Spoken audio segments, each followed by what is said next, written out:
How's that? Is that better? I don't know. It's worse. Okay, is that better? Did you ask Matt Hill? No, I didn't know. Is that better? Yep. Yeah, that's better. Okay.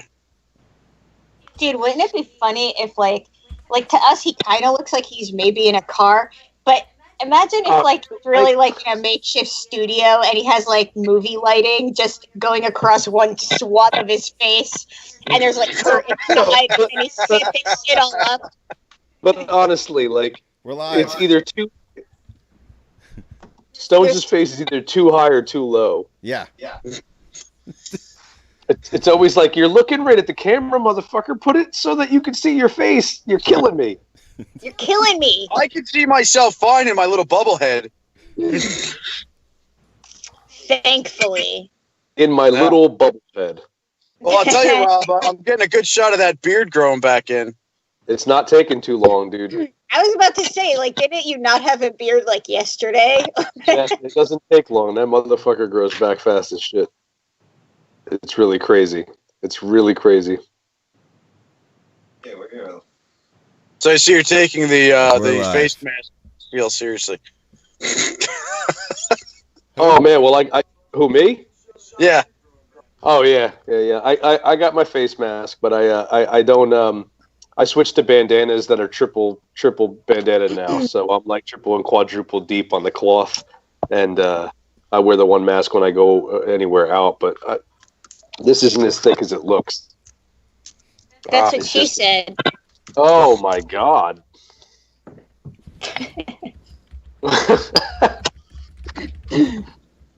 Stones, that's what you said.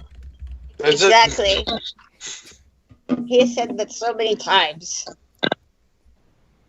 So hi everybody, I Yeah. guess I'm at EMT again. Yeah, we're live. Hold on a second. Congratulations on graduating. Yeah. Yeah, I somehow magically, by a magic wand of the governor, I'm just an EMT now, again. I wonder what else the governor can turn you into. Yeah, I wonder.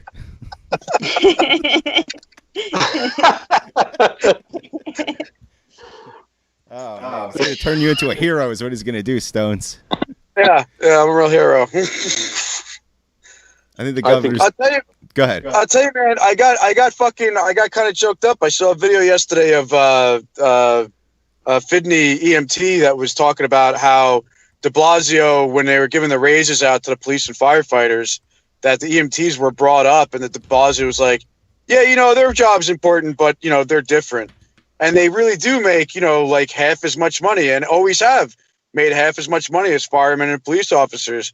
And you got to wonder, like, at this point, like, okay, guys, like, all right, the cops aren't responding to as many police calls. Like, they're not responding to the same types of calls now. Firefighters really, I mean, some firefighters are dealing with, you know, situations, obviously, emergency situations as they get involved with. But, like, the EMTs are the ones that are in real danger right now, guys. And they're still making half as much money. Like, what the fuck? Like, this has always been the complaint. That's why I got out of it, was because I knew that there was no future in it. There was no, like, the future of it in EMT land is to go become a nurse, or, you know, and then move on from there. Like, there is, if you're on a bus, like, okay, maybe you could be a medic, but the difference between a medic salary and an EMT salary is like $4 an hour. And you have to go through 2 years of school for that $4 an hour. And it's like, I don't know, it's like really not, it's not worth it. It's not worth the money. It's really pathetic. Why did you become an ENT? Honestly, to be a dick. That makes sense. So, like, someone got in a car accident, you woke up to them, you're like, I'm not going to help you. I'm not going to help you. No, not like that. No, it was my foot in the door into the medical field to see if I liked the medical field, which that's what a lot of the times that is, you know, for people. Turns out I didn't like it that much, you know, for one. But then I stuck with it because, you know, and it was only 3 months of schooling in New Jersey. It's only 3 months of schooling, and I was able to get a job where I could afford an apartment, and I had a pregnant girlfriend at the time. So, you know, I had to start supporting her and a child. So, it was a job, you know, and I stuck with it, and I moved up the ranks, and I was a supervisor and this and that. But even then, like the money, it really wasn't worth it. You know, I make more money delivering on my own time for DoorDash than I ever did as an EMT. Wow. And that's including gas and maintenance on the vehicle. Man, that sounds so bad. It is. It's really pathetic. It's pathetic. And for de Blasio to just be like, oh, they're different. The EMTs have always been the bastard child of emergency medical services. Always. They've always been the least funded. They've always had the highest call volume. That's the crazier part too. I always thought about was like, and like you get townships like Asbury Park where like the fire department runs their ambulances, right? When you're a newbie, you work on the ambulance until you can work your way up to just being a firefighter. Like being on an ambulance, and a lot of times is punishment. Every other job, being a dispatcher, like dispatching, like if you're on the fire squad or you're a police officer, if you get put on dispatch, you're put on dispatch as a punishment. With emergency medical technicians, being put on dispatch is a promotion. It's really fucking weird. Like it's really bizarre. Huh. Why that exists. I really hope that like this pandemic, you know, a good thing that comes out of it is it kind of changes that mind frame that for whatever reason exists. That again, you know, okay, fine, I get it. Cops, you know, they have to go through training. They go through some pretty heavy training, and there's some political things there. But like again, you know, okay, fine, the EMT school is easy. The reason the EMT school is easy is because nobody sticks with it. So they can't fill the spots. There's been times in EMS where they've extended the certification because you have to recertify. You have to take classes to keep your certification going. So there's been times where they've extended certifications by a year or two just because of shortages, because nobody sticks with it, because there's no opportunity or money. And you know, people don't like thinking about ambulances. People think about, oh, the police protect us, and oh, the firemen, you know, they'll protect me in a fire. But the reality is that the guy who's driving the ambulance, you're probably going to encounter more times in your life than, I mean, I hope the police in your for your sake, but you know, who knows? But yeah, you know, you're going to encounter the guy in the ambulance more often than the firefighter, and the firefighter always makes more money. It's really crazy. It's really strange. That is crazy. And you want to go back to it? Well, the economy looks like it's going to take a shit. Part of my life is construction. I know that it will put food on the table, whatever meager amount of food that will be. You know, the second that I can get back out of it, I certainly will. You know, stagehand work certainly doesn't look like it's going to be a thing for another year. You know what I mean? So like, you know, I'm not going to be doing concerts and stuff. But again, the second that I can step back out of it, you know, and just not be, you know, unless there's some type of really dramatic change, which I don't see it happening. You know, yeah, you know, it's going to be a temporary thing just to keep the lights on, just to keep the roof over the head. That's it. Yeah. Nothing more. Scary. Nothing more than. Scary time, man. I feel bad for everybody I know who's having trouble with money and work right now, dude. How's everybody holding up mentally out there through all this? How are you guys doing? And people watching too, I want to say hi to Andy Hall and Scott and Christine and Justin, Summer, Jared is there. What's up? Natalie is there. Laura is there. Dion is there. Melissa is there. Hey, my mom is there. Michael Anthony is there. AJ is there. What's up, everybody? Gloria is there. Hey, what's up? Yeah, so how's everybody holding up mentally, man? Because I got to be honest with you. How's everyone in the chat, too? Yeah, that's what I'm asking. What's up, Scott? Did I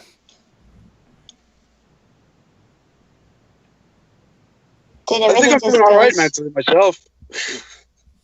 Yeah. Yeah, I mean, it's I'm past the point. I've been thinking about this for. It's weird. Like I think I see a lot of people catching up, like to where I maybe was, which is odd. Because like I was freaking out for a little while. Like when they first started doing the shutdown thing, I had like that panic chest pain stuff and everything. Like, Oh yeah. Like heightened heavy breathing.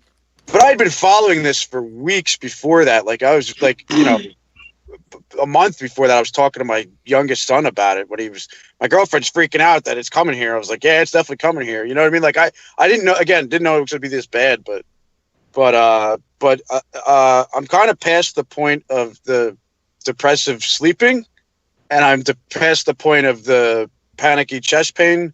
I've kind of come to conclusions with some realities of the situation. I'm not opposed to wearing the personal protective gear. So, and my advice to everybody out there is to practice with that stuff. I think I've calmed way down with it, and I think I've accepted a lot of new realities. So I think I'm all right mentally with it, for now. I'm tired of every like right now, like tonight. Can you pause that? Or mute that? Like all day, dude. Like if just my throat's bothering me, and I know it's my allergies because my throat itches when I have allergies, and So I know what the fuck's going on, but the paranoia about it is just so much. And it's not just the paranoia. It's like I do have I have sleep problems in general in real life, like before all this shit. And now it's like, I work at night, even if I'm zombie fucking tired. Like I'm always working like at night. I think better at night than I do during the day. I feel like, and then my sleep schedule is all fucked up, and like my allergies are bothering me. But like one of the things that weighs on me mentally the most, which is kind of ironic because of what we're doing right now, is shit like social media is the most tiring fucking thing to look at right now, because I can't take the willful ignorance of people to like to a degree where like I have no fucking patience right now with anything or with anyone. And the idea that there are still people arguing or trying to argue about what the right, whether even or not this even exists at all, I'm just really tired. I'm really fucking tired of it. And like people post things that absolutely contradict themselves and then act like they're like, if I see one more dumbass fucking meme of an empty supermarket with a text over top of it that says, if you were wondering what a Bernie Sanders presidency would look like, it's like, what would it look like? A Donald Trump presidency? What we're literally living in right now? Like, what the fuck does that even mean? What the hell are you talking about? The point that you just made about how exhausting it is. Like I spent so many years trying to just share things with people. I think Rick, it's a little bit more exhausting for us in education, because some of the times you're sharing things that are opinionated, and sometimes you're sharing things that you're trying to just make people aware of. And because you are the educator to people, that you automatically assumed that everything you're sharing is you trying to tell people what they should know, like in a forceful way. You liberal professor. Yeah, like that's like because I have opinions that I share on my social media means that I go into a classroom and share all of that with my students. Like that I'm walking in and being like, you should believe this because my opinions are on my own private social media account. And some of that stuff isn't even opinions. It's literal fact. And because the headline applies to it a certain way, it's like, so I got to the point where I had to get off of it. But my point with you making that point about Bernie, I can't be more happy that I decided to leave Facebook 2 days ago and he decided to end his campaign the day after. Because if I was still on and watching what I know you guys are seeing, that I have not seen any of it, and it would have just infuriated me, because it has nothing to do with the candidate. It has nothing to do with them worrying about whether or not the right thing happens for the United States. These are people that either just want Donald Trump to win again, or people that just despise the idea that there's socialism behind Bernie Sanders' campaign slogans, that they're just happy he didn't win. So they win. It's all become just a big fuck you. Politics for everybody's a big fuck you. It's like a big... I don't understand, where are the Biden fans? I haven't seen any. Right. Where are right. they? And that's the weird part, is that, first of all, this election isn't even really, happening. There isn't a whole lot of shit really going on. You're following the residual of what was left over from like a month and a half ago. They've got these small kind of gatherings through the internet and small donations and stuff like that. But the problem right now for the Democratic Party is that you know who your opponent is the whole time, right? And like, they knew there was no other candidate. There's nothing. You just try to unseat the dude. And the thing is, they can't get out of their own fucking way. The DNC is probably the most comical fucking political organization I think I've ever seen. All the right motives, all the great ideas, terribly shit organization. Well, Bernie, a couple of things about Bernie. First of all, I think it's really interesting to see a couple things happen, which is, one thing is, all the media outlets before that were criticizing him, were pushing Biden over and over. Suddenly, they don't have to worry about saying he's doing something good, getting him elected. So all the news outlets right now, including the fucking View, by the way, which is like the worst congregation of windbag old hags ever created, today said a bunch of shit about how it would be great for Biden to take on some of Bernie Sanders' policies and that Bernie Sanders would have fucking won. Anyway, you see this fucking influx all of a sudden of news media praising what Bernie Sanders has been doing in the past month. And on top of that, you have Biden supporters who believe that he is already that he's the one. And they're not going to go and vote. But Bernie Sanders just suspended his campaign, held on to all of his delegates, and will be on every single primary ballot coming up. So I consider this a pretty hilarious fuck you if in the end Sanders doesn't drop out, because he didn't drop out. He actually he did an interview with Stephen Colbert last night, which was like his first exclusive discussion, and it was a lengthy interview. He was on the air for like 45 minutes with him last night, and he had asked him a couple of times about endorsing his opponent, and he fucking dodged that shit left and right, man. He kept fucking saying, Biden's a great man. He stressed 100 times how separated their politics were and polar opposite their politics were, but he would not give a formal endorsement. I don't think he's going anywhere. He's going to keep running his grassroots stuff that's going on. And I think that Bernie did two things. He wanted to stop his campaign, suspend his campaign, because his entire fucking campaign all shifted over to coronavirus relief. Everything. All the money he was raising, the groups that were working for him. And that's... He made the point last night where he said, and this is what I think makes the guy, love him or fucking hate him, wherever people are on the political spectrum. If that man's been saying the same thing for 35 fucking years, he has a heart of gold. I don't give a fuck whether or not you think he's a piece of shit because he's a socialist, or that he wants to flip the Democratic Party on its head, or he wants to turn the country into a bunch of fucking commies. Whatever the fuck crazy shit you think. Bernie Sanders has been talking about benefits for all people and all of this shit with Congress for 35 years. And even at this point where he's running for president, to your point, Sarah, he made reference to the efforts that they're trying to make. But in his other statement, he made a mention of the fact that he still has a job as a politician that he needs to focus on right now, because the state he represents needs his help as a politician. That's his job. So even taking a step back from this election wasn't saying that he gave up. It's that he has a job he's already employed to do, and running for president was like second to him. He needs to take care of the state that he represents, and that's some really stand-up shit. And I think and all of the people working for his campaign will have their health care at least until November. Right.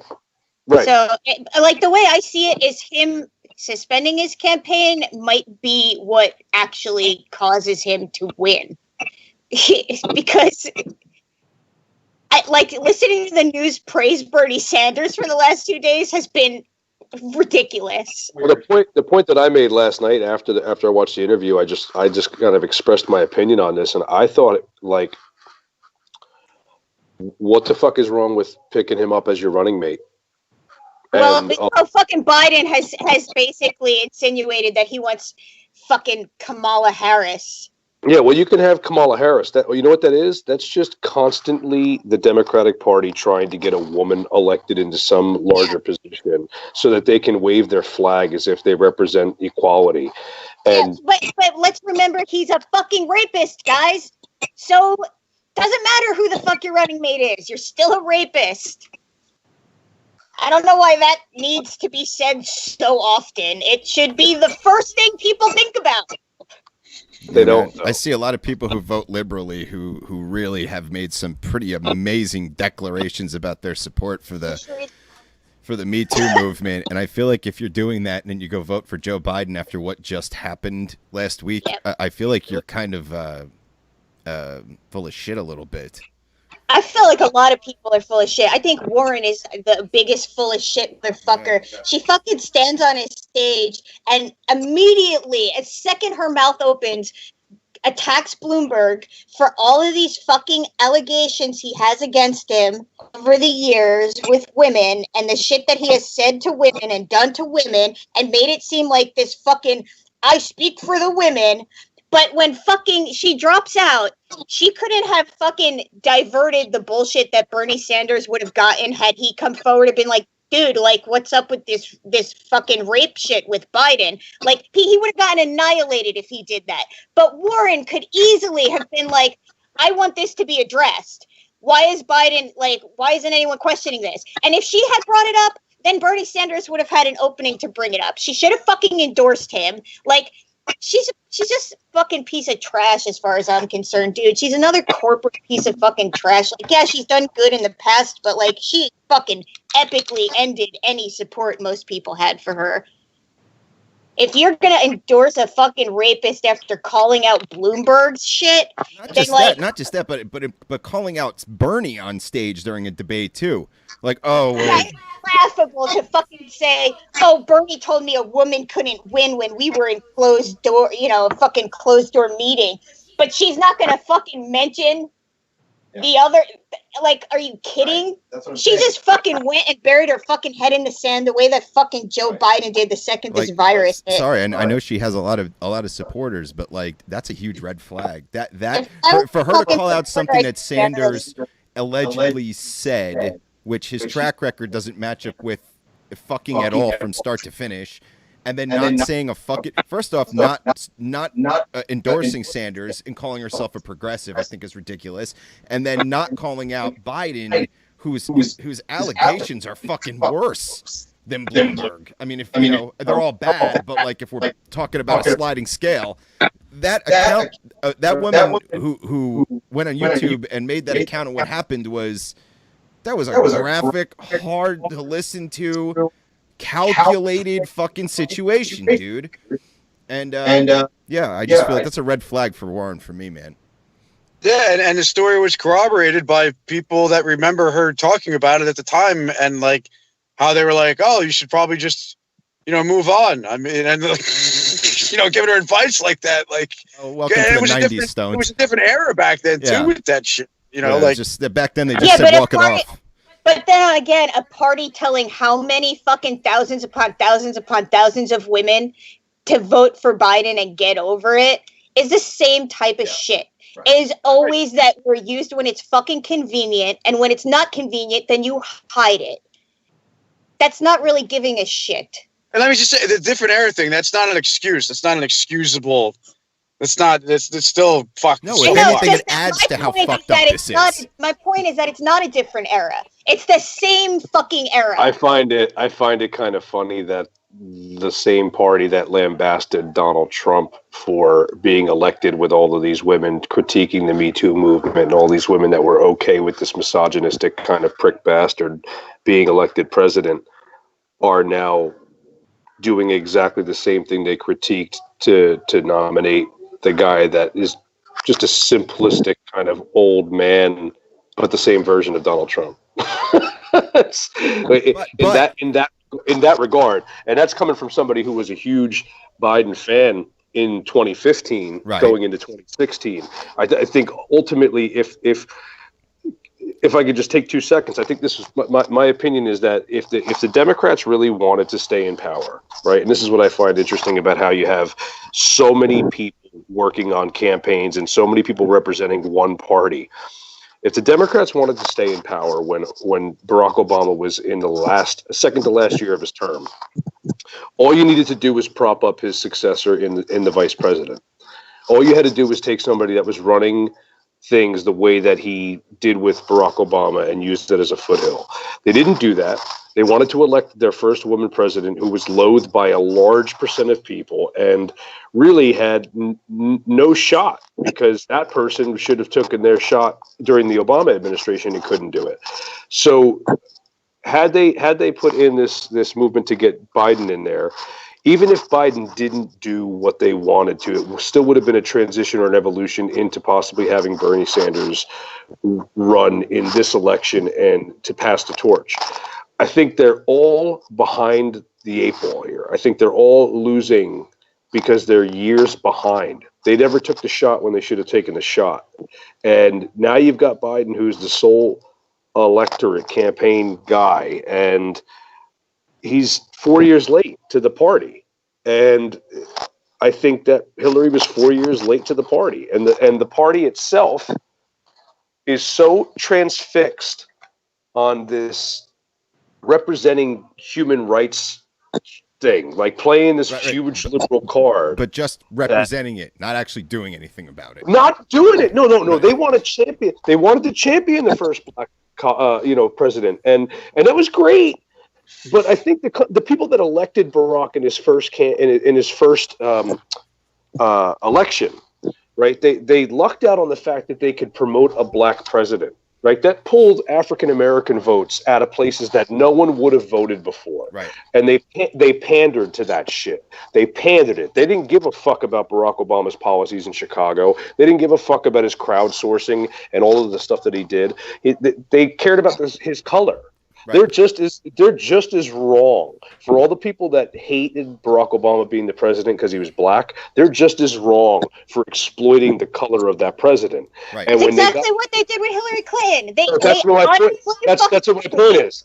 They want to believe that if you're a woman, then you should feel an obligation to vote for a woman. But as a fucking woman, I can tell you that not all women are for women.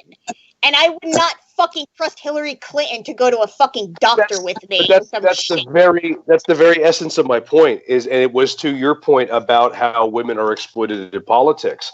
The same way that they took African American voters, a large percentage who wouldn't have gone to the polls otherwise, and exploited Barack Obama's color and background, right? You come to the Hillary Clinton run, and that had been brewing for a couple of years, but the Democratic Party was so goddamn fucking high off the fact that they had elected a black president that had stayed in office for 8 years that they were like, let's go all in on this shit. Let's push everything towards getting the first woman. Not because Hillary was either qualified or unqualified, because they wanted a fucking woman. And they just wanted to say, look, we're the people that care about everybody. We're just going to elect everything that everybody has a problem with or has basically turned their back on for entirety of the country. So what happens then is they end up trading quality for image. And then we all have to fucking live with that choice. Yeah, it's exactly like during the fucking debate where they asked Biden, will you have a female running mate? And he's like, yes, I definitely will. And then they asked Bernie Sanders, and he's like, it depends on the policies of the person. It's like, yeah, because you're not fucking pandering to females. You're being fucking honest. And Biden's just like, yep, it'll be someone with a vagina. Listen, this is incredibly historically. This is so incredibly bipartisanly fucking political. Like when you explain to people that when they think that they're Republicans or they're Democrats, and you ask them why or whatever, and the Republicans will usually say, "Well, the Democrats were the party of slavery." That's a perfect example, because yes, they were. And yes, they realized that they weren't going to defeat Republicans without pandering to the people that they historically had moved away from and they wanted no part of. They literally were the party of which spawned the KKK in 1866. And then within 100 years, both of those parties start to switch for their perspectives. You're seeing it again now. Mark my words. I'm telling you right now. I was going to say that, dude, because when you brought up Hillary Clinton and you talked about the Democratic Party wanting to get a woman elected as president, I got to tell you something, man. I think the Republicans have a better chance of getting that done than the Democrats do right now. I think the Republicans could get a woman elected president before fucking Democrats could. No, you know what I think the Republicans could have done? The Republicans could have ran Joe Biden against Trump, and Biden would have won. Right. Biden is not a fucking Democrat. Without a doubt, you wouldn't have split the Democratic votes the way that you do when you have a Democratic Socialist and you have a woman. You had two pristinely categorized people there, and Biden sits out like a sore thumb on this kind of libertarian teeter-totter in the middle, but because he was Barack Obama's vice president, he comes off as this guy that's likable to those people and yet still despised by Republicans, but not so much. I think that Rick's point about the female running for the Republican Party, I think without fucking question, that would have been an easy shoo-in for the Republican Party. I think that the Democrats push the wrong candidates. The Democrats put the wrong candidates in for women. I'll tell you this.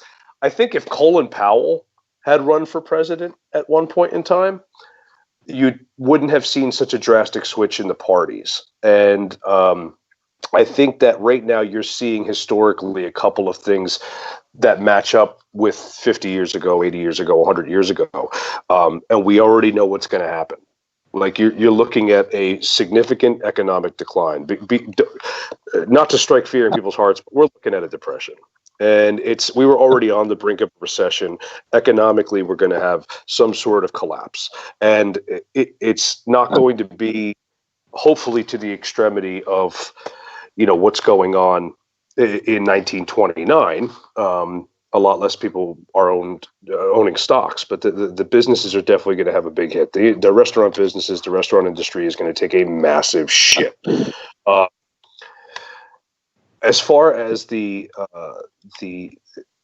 politics of everything, you're going to start seeing such blending of the pandering to the point where I think people are going to get really fucking agitated, because if they really look into how these parties are really playing this bit, it's so transparent. It's happening right now. Isn't it ridiculous? It's happening right now, man. The reason why Biden was so effective for Barack Obama is because he draws in Republican voters. So you're already seeing that blurring of lines. So you're talking about Barack Obama's viewed as almost like the greatest liberal that ever ran for president, which isn't fucking true. Why are we picking the same five jackasses? Like, there's that too. That's the part.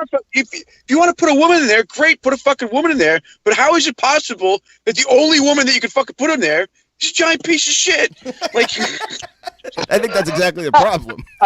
Because they don't, dude, because we need the symbol of a person. Like, yeah, Barack Obama ran on progressive ideas, but and people were like, oh, he's a socialist. Remember how everyone called Barack Obama a fucking socialist because of his fucking medical plan? Like which, by the way, for fining people to not give money to private health insurance companies is not fucking socialism. It's pretty much the exact fucking opposite of it. So, I mean, the point is, they want the image of someone. They don't want the actual person. Hillary Clinton is perfect for the Democrats because the money keeps rolling into their fucking pockets. But in their fucking stupid minds, at least she's a woman, and women will get behind any woman. They're fucking so out of touch with normal, everyday people. I mean, if you read any of the emails that they were writing back and forth through their campaign, trying to figure out how to rope in Hispanic voters and how to look more human, she's not even a real human. She's not even a fucking, I don't even think she has actual organs. She's like a fucking robot. How can anyone vote for her, dude? Remember when fucking Clinton put her in charge of healthcare and it was so fucking bad they had to stop? That's who you wanted us to pick for fucking president? Are you kidding me? But here's the problem. Here's the problem with voters is that you could tell voters that, and the first thing they do is they all make the same face. If you tell them something about a politician that they love, but you tell them something that's true that they don't like, they all go like this. They all go like, well, I don't know anything about that. And then they just move on past it. Like, you know what I mean? Like there's a weird, I feel like there's a political mental illness in this country where like people get like attached to their leader, dude, like a cult leader. Because dude, if people get the problem with politics is that people come at it like a sports team, and when you fucking have a sports team lose, you make excuses for what happened with the player and why this went wrong, but it wasn't their fucking. You don't fucking say fuck them forever or anything even remotely fucking reasonable. And that's how people fucking look at politics 99% of the time. It's like if you say something about the person I support, then you're insulting me because that's who I supported, and there's not enough personal distance in your fucking mind to understand I should be always criticizing the people I support because that's the only fucking way there's ever any growth. That doesn't happen. Right. That's how I ended up voting for Barack Obama one time, but not another time. Because he went into, I was all for Barack Obama at first. He brought a lot of great ideas to the table, and my philosophy was, well, if he even gets half this shit done, it'll be a better world. And if he fucks it up, then fuck him. We'll vote for somebody else. And I felt like he fucked up a lot, and not all the way. I thought there were some good things, but none of it is that amazing. None of it really feels that amazing. I fucked up a lot. He did a lot of backstabbing. He fucking did a lot of bad shit. Yeah, like a lot of bad shit. I'll never forget. I read this article about it was while he was president, and there was a drone strike in Afghanistan, an unmanned drone strike, and it attacked 9 little kids that were out looking for food because their country's half fucking destroyed, and they basically just went on TV and went, "Whoops." And it's like, good dude, could you imagine if another country drone bombed 9 children in the United States? What would like there'd be a big chunk of the earth missing where we blew them off the fucking planet. Like, it wouldn't happen. Right. You know what I mean? So, and I just felt like it was one of many things I saw get swept under the rug. And when he was elected in the first time, I was totally aware that he took $1 million from Goldman Sachs before he took office. And I was one of those people who just shook that off. Like it wasn't a big deal. I was like, well, you campaign, you got to get, you need money for campaigning, and you need money for this, and you need money. And it's like, I would never shake that off today. That would buy, if Bernie Sanders took $1 million from Goldman Sachs today, tomorrow, I wouldn't be supporting Bernie Sanders. Like that's it. Like for as feverishly as I've supported the man for this long, that's what I mean about having to have you have to have your critique in place. You know what I mean? Intact. You know what I mean? Like has to be a standard that you're looking for. And people don't care about that. It's like Sarah said, man, they treat it like sports teams. This is my football team. Fuck you. Like, sorry, dude, that's not. These are the people who run the world, and they run your life, and they tell you what you can and cannot do, and they fuck up your ventilator and your ventilators, and they fuck up your money, and they fucking launder all your fucking money, and like, dude, and you're just like, hey, as long as they wear the right color, like, you can't think like that. And the one thing I like about this show too, and what it draws out of a lot of people who watch, I find, is that a lot of people, Rob, like you were saying before about how some people think they're Democrats and some people think they're Republicans. And I think that on this show, we do a good job not attacking everybody, but pulling the whole fucking thing apart. Because the last show I had brought up the fact that I had said something, I was pissed off about Trump. And, somebody tried to brush it off. And then it was like, well, and it's like, yeah, but he just gave $1.5 trillion away to the bank, and he did this and he did that.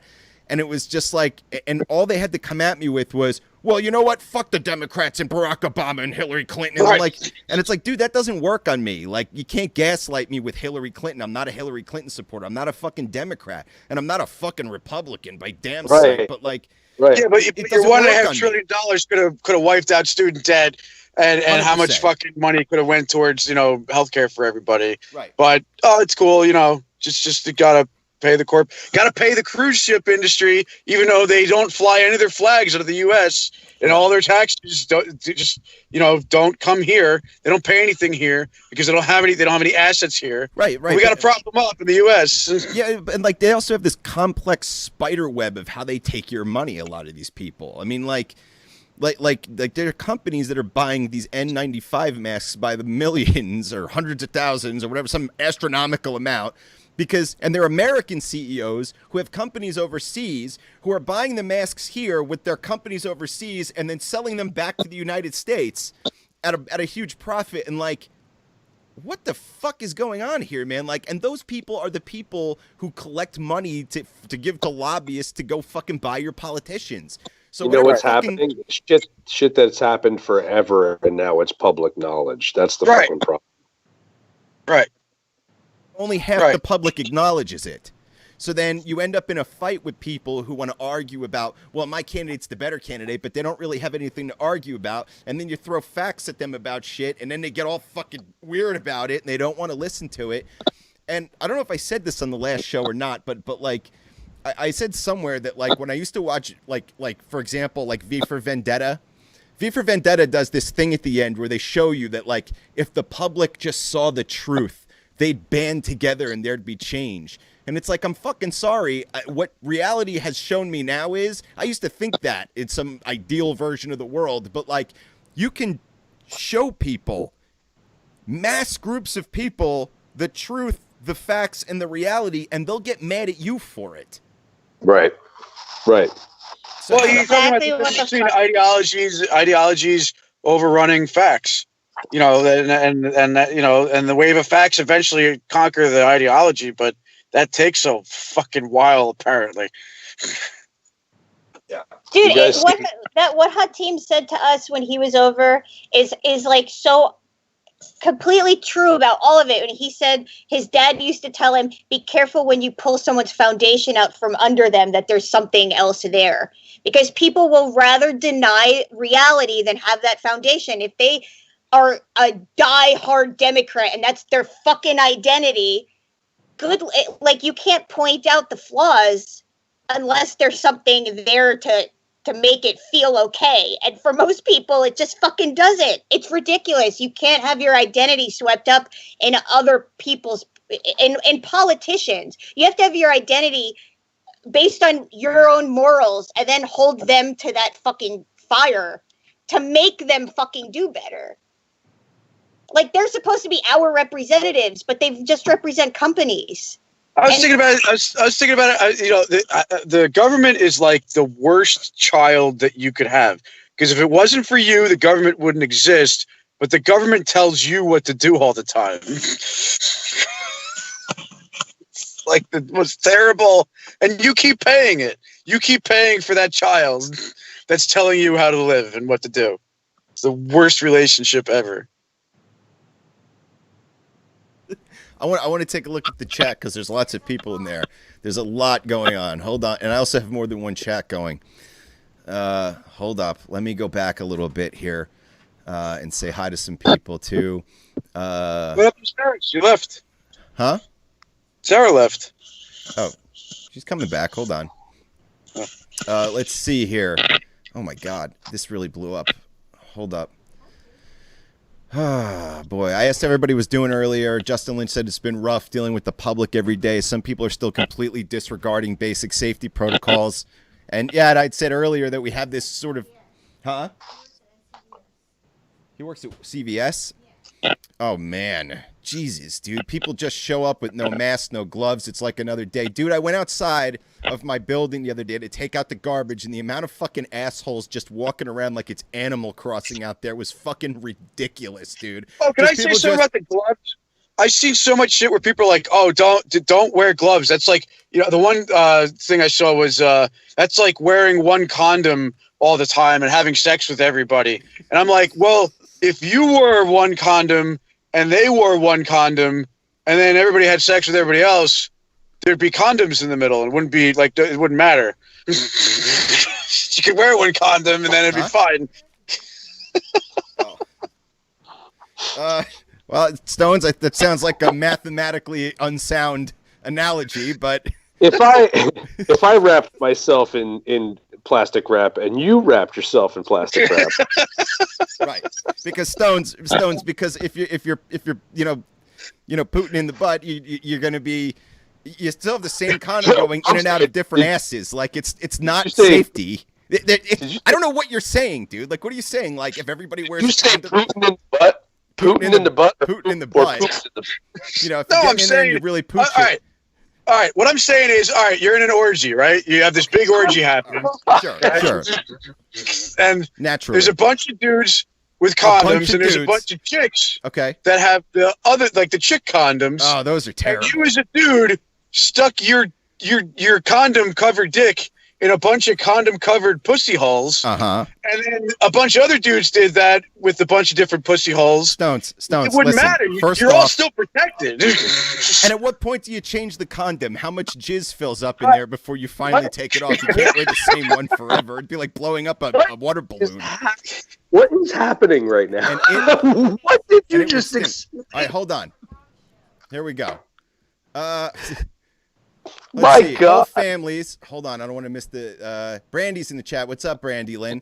Whole families are showing up to the shop and can't grasp why the fuck they would put their children. Oh, I can't grasp why the fuck people would put their children at risk like that. Yeah, man. I don't get that either. The last time I went to a store, which was maybe exactly a month ago, I saw somebody in there with a baby in a stroller, and it was really, really bizarre. I've been on a debate of deleting Facebook till this shit blows over. Scott just said, dude, I absolutely don't fucking blame you if you delete Facebook over this, man. Like I said, there's so much willfully ignorant shit that I'm reading right now that's getting really... If somebody posts one more goddamn video that says 5G causes coronavirus, I'm going to punch my computer in the face. Let's see. I'm alive. Justin, it's been a rough week. I lost people this week. So Justin also said he lost people this week, man. I'm sorry, dude. I'm sorry. Jeff Harmon, what's up, man? I saw you in the other chat. I'm not really sure if the chats are cross-feeding yet, but I'm going to find out. Yeah, Justin, I'm sorry to hear that, dude. Peter Grubbs in the chat. What's up? Let's see. What else is going on here? Okay, Paul is in the chat. What's up, man? This may be odd, but I feel like Cuomo may try to get into the fold. Okay, he's talking about President. Yeah, Cuomo. I think if and Cuomo's got a lot of skeletons, man. He's not going to be able to run from them. That's the thing. I'll tell you what. If and when this comes to an end, if it comes into an end within months of the election, I wouldn't be surprised if he makes like a last minute push to just jump in there. It really depends on how this ends up developing over the next month and a half in New York. They said that they've tended to lower the curve. They currently have less admissions now into the hospital than they have in the last 2 weeks, and I think that if he pulls the New York the fuck out of this to some sort of safety level by the end of May, he may look like a fucking tri-state goddamn hero. Yeah, you know what I mean. Yeah. That's crazy because Right. I'm no huge fan of him, but I think that he has done a fucking phenomenal job with what he's doing. I don't care about the dirt, the skeletons in his closet or whatever. Obviously, from a political perspective, that's problematic for him. As a New Yorker, that's a problematic thing for him. But right now, Rudy Giuliani had a fuckload of skeletons in his closet, and nobody gave a shit after the towers came down because he was out there. How weird was that nobody gave a shit? I mean, well, wait, hold on. People did give a shit a few years later when he was toying with the idea of running for president. Right. They fucking brought up all this shit. You know. He was a goddamn Adonis, dude, at the end of the fucking 9/11. He was untouchable for a couple of years there, yeah. Yeah, weird. People that support him now that are like, oh, I fucking love what he says. You're like, what are you talking about? Do you forget the last fucking 10 years of political bullshit he's been through? Like I understand he was a hero for 8.5 fucking minutes, but like, what? You know, this. Wait, who are you talking about, All Giuliani? that time before that, Yeah. and after. I do not understand how Giuliani ever came off as a hero in that entire situation. All he did was stand on rubble and take pictures. And went to a Yankee game and basically said, we're not going to be upset. Yeah, that's it. Yeah, don't be upset, guys. We got this. Yeah, do you? You did a great fucking job the other day. Nice work, fellas. That fucking But as guy. a figurehead, Rick, he did play the part very well. You know what I mean? You know what, though? But that's what kills me about this conversation completely, Rob, is the idea that we have to speak in terms of what figurehead looks the best in order to get the right people voted in. It's fucking reality. It's reality television. Exactly. And I'll tell you what, man, sometimes I look at political campaigns and I say to myself, how in the fuck is anybody who's actually a decent person ever supposed to win when the whole thing is fake? Everybody in an election is going to adjust to whatever the voters want. It's like what Sarah said about in Hillary Clinton's emails about getting the Latino vote. We have to figure out how to get the Latino vote. We're gonna talk this way and act human this way, and it's like the whole thing is just a big scam. No, Trump made fun of it, man. Remember when Trump was making fun of that shit? He was sitting there on the podium. He was like, I could act presidential. I just got to look like this. I got to talk like this. He was 100% like, right. He's not wrong. No, he's right. Look at him. He played into the anti-establishment. And the reality is that he and Bernie Sanders, there's tons of fucking articles about this, where he and Bernie Sanders stood for the same thing. Yeah. But one person actually wanted really good shit for the people of the country, and the other one pandered to all of the nostalgic fucking nonsense that has been dead for 40 fucking years. Yep. And that's where you pull the uneducated half out. Yeah. The progressive thinking scares the shit out of those people. And that's why Bernie's automatically a fucking socialist, because anything that is progressive, and Republicans are naturally the fucking party of the progressives, which is crazy shit. Yeah. Because all of the things that you see that have happened progressively in this country, most of the things that happened that were socialistic in this country started on the desk of a Republican president. Yeah. And let me tell you, for all of you that don't know this or have forgotten, the green energy revolution was put into the rolled into motion because of Bush, which is, I hate to admit that, but that's the fucking absolute truth about it. That's where Bush it started. Is the reason why.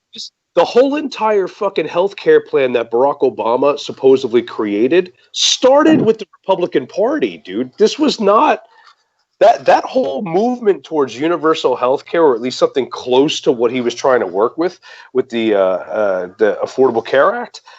That started with Republican suggestions and bill writing. That wasn't Barack Obama didn't sit in the fucking. So why do the Republicans fight it so hard once it starts to be like? Why do the Democrats grab onto it as an idea, and then why do the Republicans fight it? For the same reason that the party switches ideals and mentalities every fucking 50 some odd years, because it's what works for them in the moment. If one party has forgotten those people or have seemed to have forgotten those people, they shift gears. For Barack Obama, it's exactly why Obama was so loathed in the last couple cycles of his election there, or a couple years of his election, and why it triggered Trump. He spent so much time apparently catering to immigrants and people of color and people that were forgotten for 30, 40 fucking years, if not more than that, if you really want to bring it into the long term. But things that were affecting those populations through the Clinton and Bush administrations, Barack Obama got to them. He helped them, and in doing that, forgot all of the cornbread ass fucking white people that are living in the middle of the country that are working the really hard jobs, the people that are doing that labor intensive shit in the middle of the United States, who felt forgotten for fucking 8 years, which Trump, all he had to do was show up in a plane, land, and be like, I got you. And they fucking pulled the flags out of their ass, dude, and placed it on their front lawns, placed them on their cars, all that shit. If you want to take this down to fucking layman's objective terms, that's primarily what fucking happened. They felt like they had become the forgotten ones. And there's a level of white privilege in there, but there's also a level of truth to the fact that the middle of America had had its benefits reaped by the coasts for so long, and that mentality of inner city shit and all of that, everything else, worked against the Democratic Party. The fact is that in the 2016 election, had Hillary Clinton got on a fucking plane in the last 21 days of that fucking cycle and showed her face in any of those areas, she would have won those votes. Those states caused Donald Trump to win that election. And it all goes back to how the parties go back and forth like that, man. There's so many elements to it that are so infuriating, that are so simple to break down and explain to people, but there's a lot of, we don't want to talk about that, or we want to address that, or we don't want to bring that up. And that's where I think, in a nutshell, all the social media shit causes people problems, because you try to share a viewpoint, and if you can't do what we do on the show by expressing it visually, voice inflection and concern, and whether or not you're being serious or whether you're being sarcastic or cynical or you're being satirical. I think that's lost in the conversation about all the politics. There's a reality to all this shit, and it's so fucking easy to figure out. And yet we fight, we pander, we go back and forth, and we lose friends and family over it. And I understand anybody based on that comment, Rick, that you brought up. Leaving Facebook right now is probably a good idea.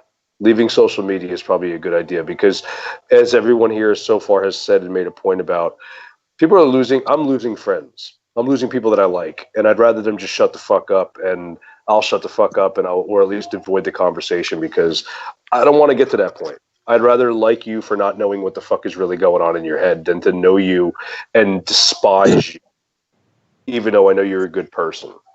Dude, that's such a better viewpoint than mine. Which is, I'd rather fucking know who you really are than Yeah, you'd rather weed the people out. Dude, well, dude, like, when I first started getting sick, like, years ago, I lost a lot of friends. They just stopped showing up. Like, it was just, there was too much intensity. I was on, like, an IV at home, and, like, my best friend in the fucking universe I didn't see him for months. He just vanished.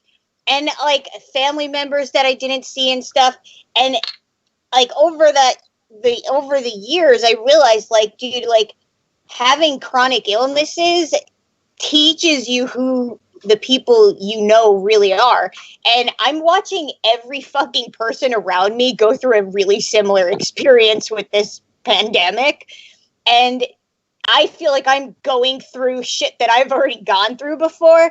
But I would rather fucking know who a person is, because sooner or later something shitty will happen again to you, and to you and everyone else. I'd rather fucking have solid people around me than fucking pieces of shit. And three solid people is better than fucking 15 fucking assholes. You get the other, but there's multiple levels of frustration though. Like there's like all right, so I'll give you an example. Like the people that these hospitals that have been firing people or suspending people or firing them for bringing in their own personal protective equipment or telling them not to wear it. And there's other people that are like, well, the hospital is liable for the PPE. And it's just like, all right, dude, like, I know that you might think that's true because in your head that makes sense, but that's not reality. That's not like how that works. It's not how any of this works. And like, you want to yell at them. And then like, after yelling, it's like, or just, like you can't yell, obviously. You're just hitting, notes on a keyboard. But like, after how much of that can you do? Where you're like, no, it's this other thing, and you really don't understand the reality. Yeah, it's so frustrating, dude. The amount of fucking people that it's so hard to shut up to, because when you see someone post something that's just absolutely untrue. Like, for me, what happens is I think to myself, fucking, what if someone reads that and believes it and ends up in unnecessary danger? And I feel like I have to fucking say, hey, that's actually not scientifically accurate. Like, I was in the longest fucking argument for like 2 days with people who were saying, this is all dramatic. Like, it's fucking over the top. Like, we should just go about our normal lives. It's worse for the economy to crash than for, disabled people to just stay home. And, like, the fucking shit. And, like, I'm just realizing, like, if anyone maybe living in a more remote area was watching the news and they're like, wow, I wonder if this is being overblown. Like, is this crazy? Am I crazy for wearing a mask? Like, is that too much? Because there are fucking people, like, we are in New Jersey, so we haven't seen that because it's way fucking insane here. But like, there's still parts of the country that are much less touched than Jersey is. Sarah. And those people see those posts about how dramatic I'm being and shit, and they think, oh, see, I knew I was just being crazy. Like, I don't have to fucking worry and shit. And like, that's the kind of shit that makes me jump into these fucking awful arguments because I feel fucking bad for people that end up walking away thinking, man, I feel so much better. I knew the fucking news was blowing this out of proportion.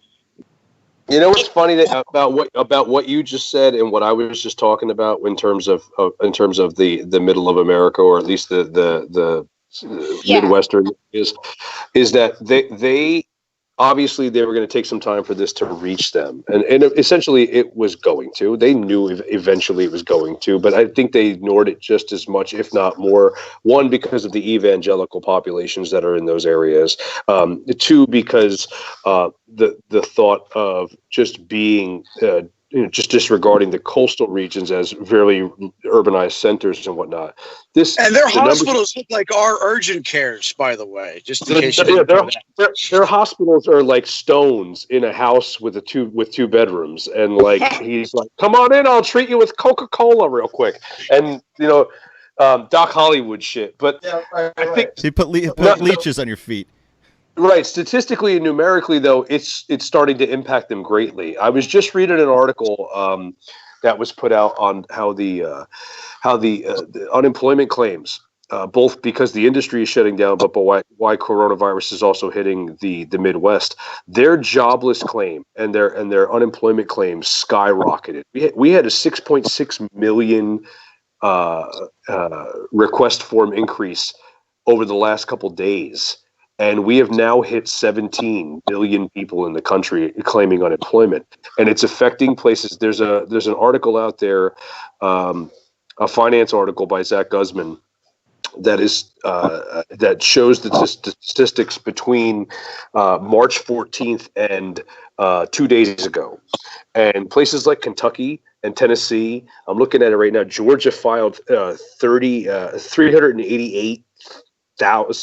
388,000 claims. Just as a comparison, New Jersey filed 213, and this is from March 14th. So now it's affecting them, whether it be from the virus, economically.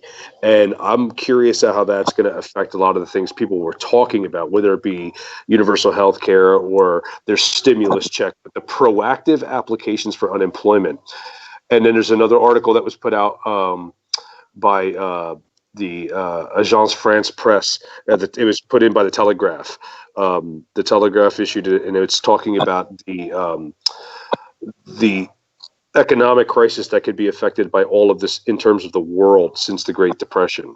And a lot of this is being ignored by the media, obviously because they want to keep control of the people in terms of not having everybody go into a fervor, because if you start issuing articles like that, it's going to excite people into pulling all their money out of banks and selling all of their stock, and everything will fucking collapse, which evidently could happen if people start getting their hands on some of this information. This was right on Yahoo News, which is nuts that they put that article up there, and the amount of people who probably read that just in passing on their mail. You could be looking at a massive financial panic, especially because it's starting to hit those areas. And once those areas start getting hit, it bounces back to the coastline.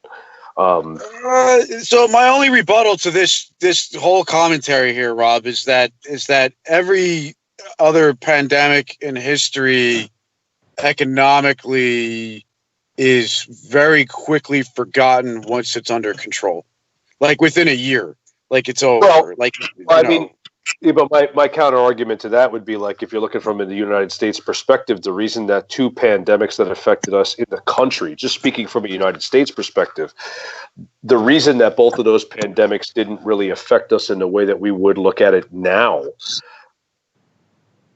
we're not in any major war. I'm saying worldwide, economically, pandemics have typically, because it's a health thing, on the other side of it, it's about a year. It's roughly a year recovery, as far as I know. Maybe I'm wrong. I might be wrong, but that's from my understanding of it. It's a forgotten thing. People, you have to.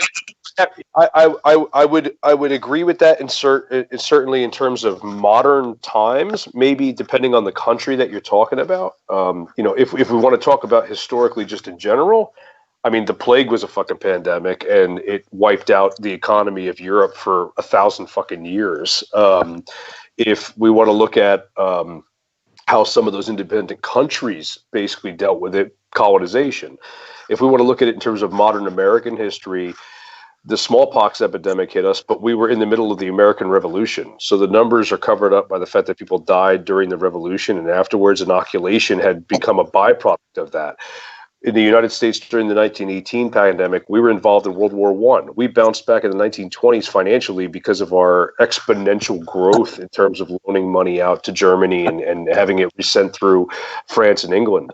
So in terms of how we bounced back, a lot of those numbers are kind of grayed out in the response to what we were dealing with outside of the virus. Right now, we've been fighting wars for 40 years where we're losing money hand over fist, and the only thing that we're making money off of is arms dealerships. So the idea right, the house to cards part of this is definitely going to be exposed, and it's going to come down in a big way. Yeah.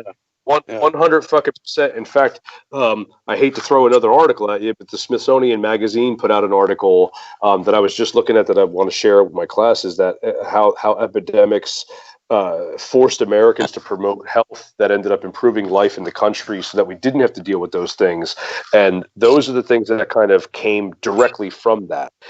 So as long as we get involved in something internationally economically favorable to the United States, it will bounce the economy back. Thank God we have all of the tech companies, because if we didn't have all the tech companies, and you can see that they're starting to invest a lot of their money. There was just a massive investment of like $1 billion. I know that there was a couple of investments. Obviously, Bill Gates has a big role to play this, which, by the way, has also started another crazy motherfucking conspiracy theory. But these tech companies that run the United States economy, that people don't seem to think run the United States economy, but they're responsible for all of the automation that allows jobs to be replaced. They run everything. So when the tech companies get involved in this, as long as they're there to safety net the economy, that's the only way I see us not getting involved in a massive decline that will affect us probably for at least a decade. Here's a little side note, history piece. I don't know if you know, it's kind of an interesting little tidbit. Apparently, Abraham Lincoln was the president that during some epidemic said that for all the soldiers, he's the one who started taking tissue samples of all the soldiers. And because of him, we have tissue samples from soldiers still preserved from dating back to his presidency all the way till today, to study viruses and epidemics and stuff like that. Like, how fucking cool is that? How wild is that shit?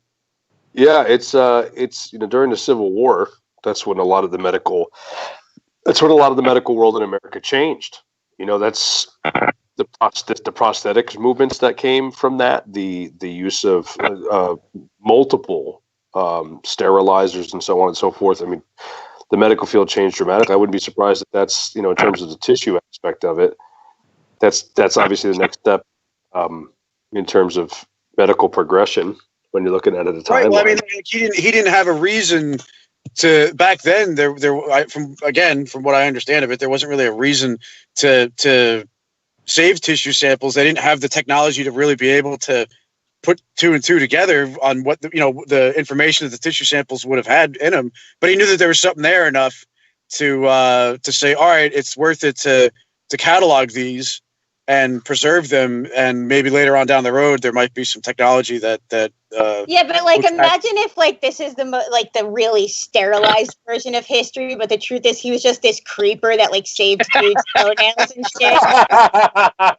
He's got ears hanging up in the White House. Yeah, and then all these years later we're like, man, he was a really smart guy. He just knew to do that. He just kept photo albums and jars of this all over the fucking place. How did he know we would need this? Well, he was obviously hunting vampires, so he knew he had to take care of that down the road. He had all these vials saved in a weird cabinet in his basement. We call this room Lincoln's weird cabinet room.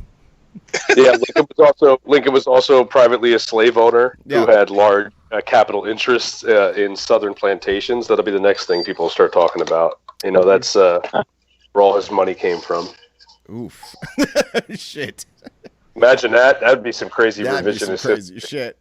Talk about a double fucking slam. I know, man. That's playing both sides of the field right there. That's moving without the ball.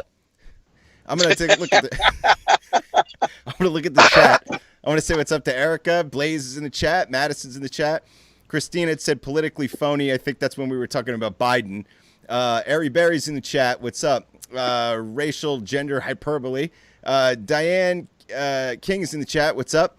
I think Biden's an alien, Christine said. I don't know. I kind of feel like once in a while his human suit looks a little weirdly loose. Justin Lynch says, quote, he's not a Democrat, but he plays one on TV. Yeah, there's no doubt about that. What's up, alien? What's going on? Let's see. What else? Cheryl's in the chat. Don is in the chat. Mike is in the chat. What's up, man? Mike Stagger. Let's see. Jackie's in the Jacqueline. What's up? Ever notice people that are accustomed to shaky foundations are far more adaptable and realist as opposed to ones that refuse to let go of erroneous beliefs? Yeah. I will say that. I hope not to offend anybody, but fuck them. Catholics are a perfect example of that.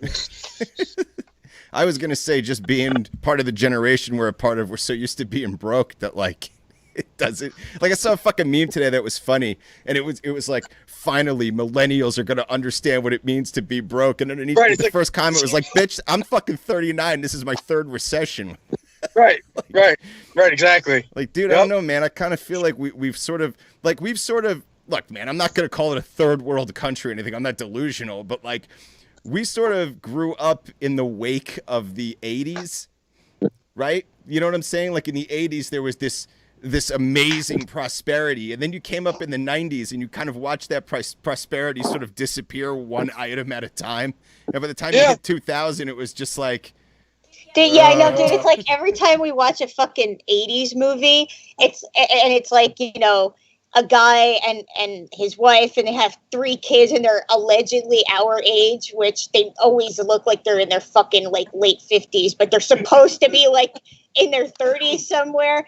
And they have like this big house and like 2 fucking cars, and we're like, dude, dude, he like owns a house with like land, and like he can afford children and cars. Like there's like a whole other fucking universe. I think I heard I don't know if it was a meme or something a comedian said, but they were like, you know what the craziest part of that Ted Bundy documentary was?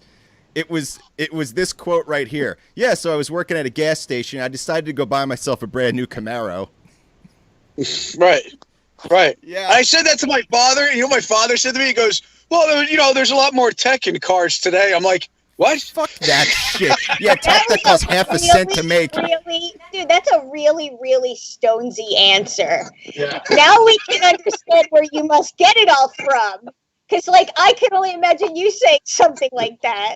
Bro, did you say to me that people would respond by saying now millennials finally know what it's like to be broke, as if millennials something like that. It was something like fucking fat pockets and shit. We're just being fucking broke. What the fuck?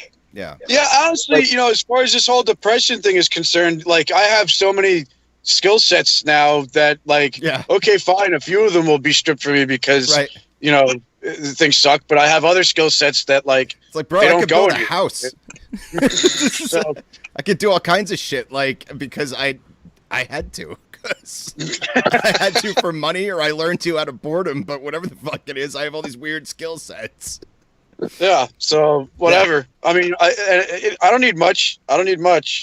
Yeah. So, hold on, let me hit the chat for a second. Let's see.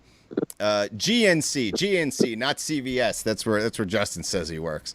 When Hillary was up 13% in the polls, I told everyone she would lose, and boy, did I get shit from Asbury Dems. Freddie Fry says that. Yeah, man, of course, dude. I knew she was going to fucking lose too, dude. I was like, there's no fucking way, man. Christopher Irons, if no follow-up is done, it does kind of matter. Most folks figure they wear the PPES, they are good. I'm not really sure what part of the conversation I was from.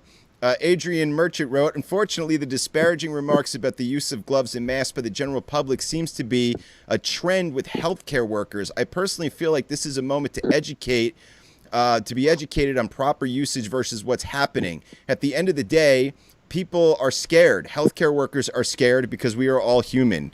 Absolutely, 100%. Let's see. This is definitely an educational moment. However, the majority of them don't care to learn and think their way is the best way, or learn and still do whatever they want. Touching everything with the same pair of gloves and then discarding them on the ground. Doesn't help anyone, and neither does no one caring to wash their hands. Those actions help no one, and that's why we're going to continue to deal with this bullshit until people get it through their heads that they need to do more. I'm telling you right now, wait, hold on, Stones, I don't want to cut you off, but just to respond to Brandy, I'm telling you right now, the shit that I've read in the last few days that has made me want to delete my social media, I don't think that for some people there is it is ever going to get through their heads. I think there are some people that I actually know that I'm starting to believe that would lay in a hospital bed dying with a ventilator still denying that this is as bad as it is. I really, really am starting to think that. I started to I started to talk to a friend of mine about the positivity that Murphy said that it's required that you wear a mask to be in a grocery store and stuff like that. And my friend pointed out to me, she says, yeah, but they're pulling their masks down off of the front of their face to talk. And I was like, oh no, people are so dumb. Holy shit, I didn't even think of that. God, they're stupid. Man, that's something. I saw a meme today, and it was Joe Biden, and he was wearing the face mask, but they had the nose part cut out so he could still sniff people. That's terrible. That's fucking terrible. I don't want to laugh at it. That's fucking terrible. That's fucking accurate, though. Rob, refresh your picture, dude. You refresh your picture, dude. I can't. So yeah, if you're wearing a mask and you need to say something, just say it into the mask, people. Yeah, don't touch your face and pull your fucking mask down. Because you know what you do when you talk. Everybody around you. When you talk, you actually breathe a lot, because it's for people who don't know, for people who aren't scientists, it's like bagpipes. You fill them with air, you squeeze them, and the air blows through the part that makes sound. I love that you prefaced that with people that aren't fucking scientists. Who aren't scientists. Yeah, that's how it works. The way I'm talking right now is air is being forced through my voice box. At least I think that's the best. Whatever. Don't use fundamental logic here. That's. I apologize. I apologize for using fundamental logic. I should just use crazy logic. Like, hey, you'll be fine.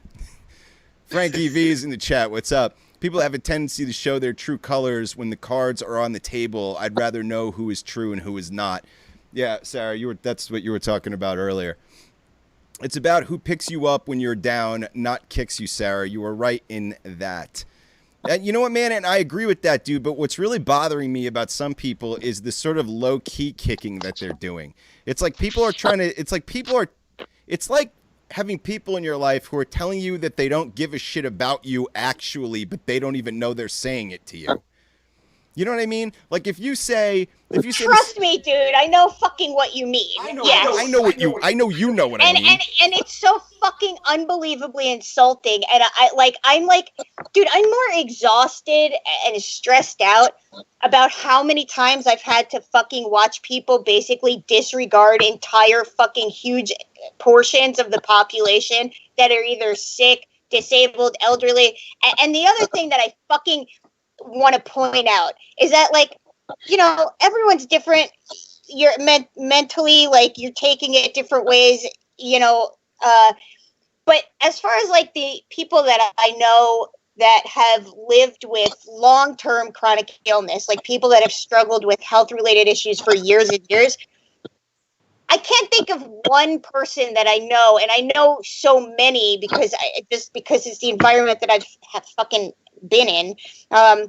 I don't really know any that didn't almost immediately adapt to the situation, accept the reality of it, and figure out the best way to be safe, to make sure that the people that they love are safe. If they have children or a spouse or whatever, and then immediately start promoting and sort of hoping and pushing for their loved ones to do the same. And I find it fucking amazing that I know so many fucking able-bodied people that out of pure cowardice will scapegoat the chronically ill by saying things like, oh, well, it's really the elderly and sick people that have to worry, so they should just stay home. Because it always makes you fucking feel better to think, I'm out of the danger zone. Those people aren't me. It's such a fucking cowardly act to point out that the fucking people that have been disabled for however long honestly have more fucking bravery to just deal with the reality, no matter how fucking depressing and scary and awful that it is, so that way we can get through this shit faster than all the fucking able-bodied fucking know-it-alls out there that like to use us to cover up their own fucking vulnerabilities. And it's gonna kill like an unnecessary amount of fucking people. Like, that's such a fucking ridiculous level of fucking... It's just embarrassing. It's embarrassing. Get the fuck over yourselves. I don't know how you guys feel about this antibody test to go back to work, but I don't fucking trust it. Like, there's no fucking way I trust that. No. I don't trust anything for a long time. I don't trust anything till 6 months after this ends. Because the idea that, like, even if nobody is sick, you're still gonna have to, like, you have to scrub the world when this is over. Like, you know what I'm saying? yeah. No, I'm totally with you. I think that's the one thing that I mean, don't get me wrong. I'm gonna go back to work. I'm not worried about it in that regard. But for people who are immunocompromised and people that have those health issues, I would be fucking scared shitless to walk anywhere in a remote area of anything that had any traffic or traffic in it. Dude, and not only that, the people that have had this infection and were sent home, they have a lot of paranoia because most of them can't get a second test. And there's no clear information on when you're no longer contagious, what the fuck is if the antibodies even work, any of that. Exactly. So, like, there's a group right now of people who are homesick, recovering, or still going through it that have no idea when the fuck it's acceptable for them to be part of society. And no one's giving them any fucking answers. Can we talk? I one quick point and one kind of lengthy, stupid point, but it's not stupid. But the quick point is, can we talk about how many organizations are dealing with this that have people that work for them that know they tested positive and are not sharing them with the fellow people that are working with them, or people that are in the healthcare industry that know that certain people have been exposed and yet are telling them that they can't go home, and don't tell your coworkers and don't tell your clients and don't tell people this because we'll lose people, we'll lose clients, we'll lose income, whatever it might be. But you don't want, or we'll lose employees that are too afraid to work, and then you'll have to let them file for unemployment and find people to replace that. The amount of that going on right now is scary. Yeah, it's because certain people are afraid of being accountable for that, and I don't blame them. This is something I've kind of dealt with over the last couple of days. I don't blame the people that are in the authority perspective, because a lot of them are like middle management, and they're probably making money and they don't want to lose their job as well, and they don't know necessarily how to handle probably losing their job. So I feel them on a personal level from that perspective. But the amount of places that are just simply not telling people that either work there full-time, part-time, whatever, that there's exposure to this where they have no idea what they're sending home. Yep. And that's fucking concerning, man. I've got students that I talk to all the time that are not only within my profession, but within other schools that are going to classes and they're expressing this, or they're dealing with other people in classes that are dealing with this. People that are in certain occupations that are expressing this in silence, like they're just dumbfounded. It's not that they are completely. And I said to somebody the other day, I was like, I don't think they understand that. The legal ramifications of that, like there was a joke I saw on a meme, of course, about how 10 years from now there's going to be infomercials about, have you been affected by coronavirus? Like the long term, how we have all these lawsuits. It's not a fucking joke. The amount of fucking lawsuits that are going to happen because of this, and how that essentially could bankrupt certain industries and businesses it's going to be astronomical, because we live in a fucking system where you have a bunch of sick people whose healthcare is being held hostage by a job they shouldn't be going to. So, correct.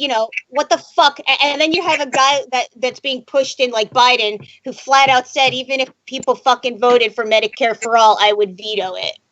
So, I think it's pretty obvious what the fucking cause of most of these issues are. It's the fucking money-hungry psychos that don't really care about human life. And the other problem is that we don't do enough to fucking stop them. Because what I was going to add to that is not just the money-hungry psychos, it's their fans. Like, they've managed to build themselves a fan base. People are fans of rich, evil fucking people, dude. They look up to that shit. And that's problematic too, and that's partly why you can't get a fucking, get some facts into some people because they just don't want to hear it. They love that shit until their fucking mother or their wife or their kid is dying of this shit. Correct. And then they want sympathy from everybody, and that's exactly. And I think that's. I was going to say, I think that's the sole point of what Sarah was saying too, is the idea that some people have been living through this for a fucking long time, and some people have been asking people to pay attention and care and talk about these things and realize that not everything is about you. And now some of these people for the first time are like, I mean, we're talking about 3 weeks of quarantine here. Some people spend lifetimes trying to get people to pay attention and give a shit about how the system is fucking killing them. In this region, it's 60 days at this point. I don't know if you've been informed of that or not, but has it been?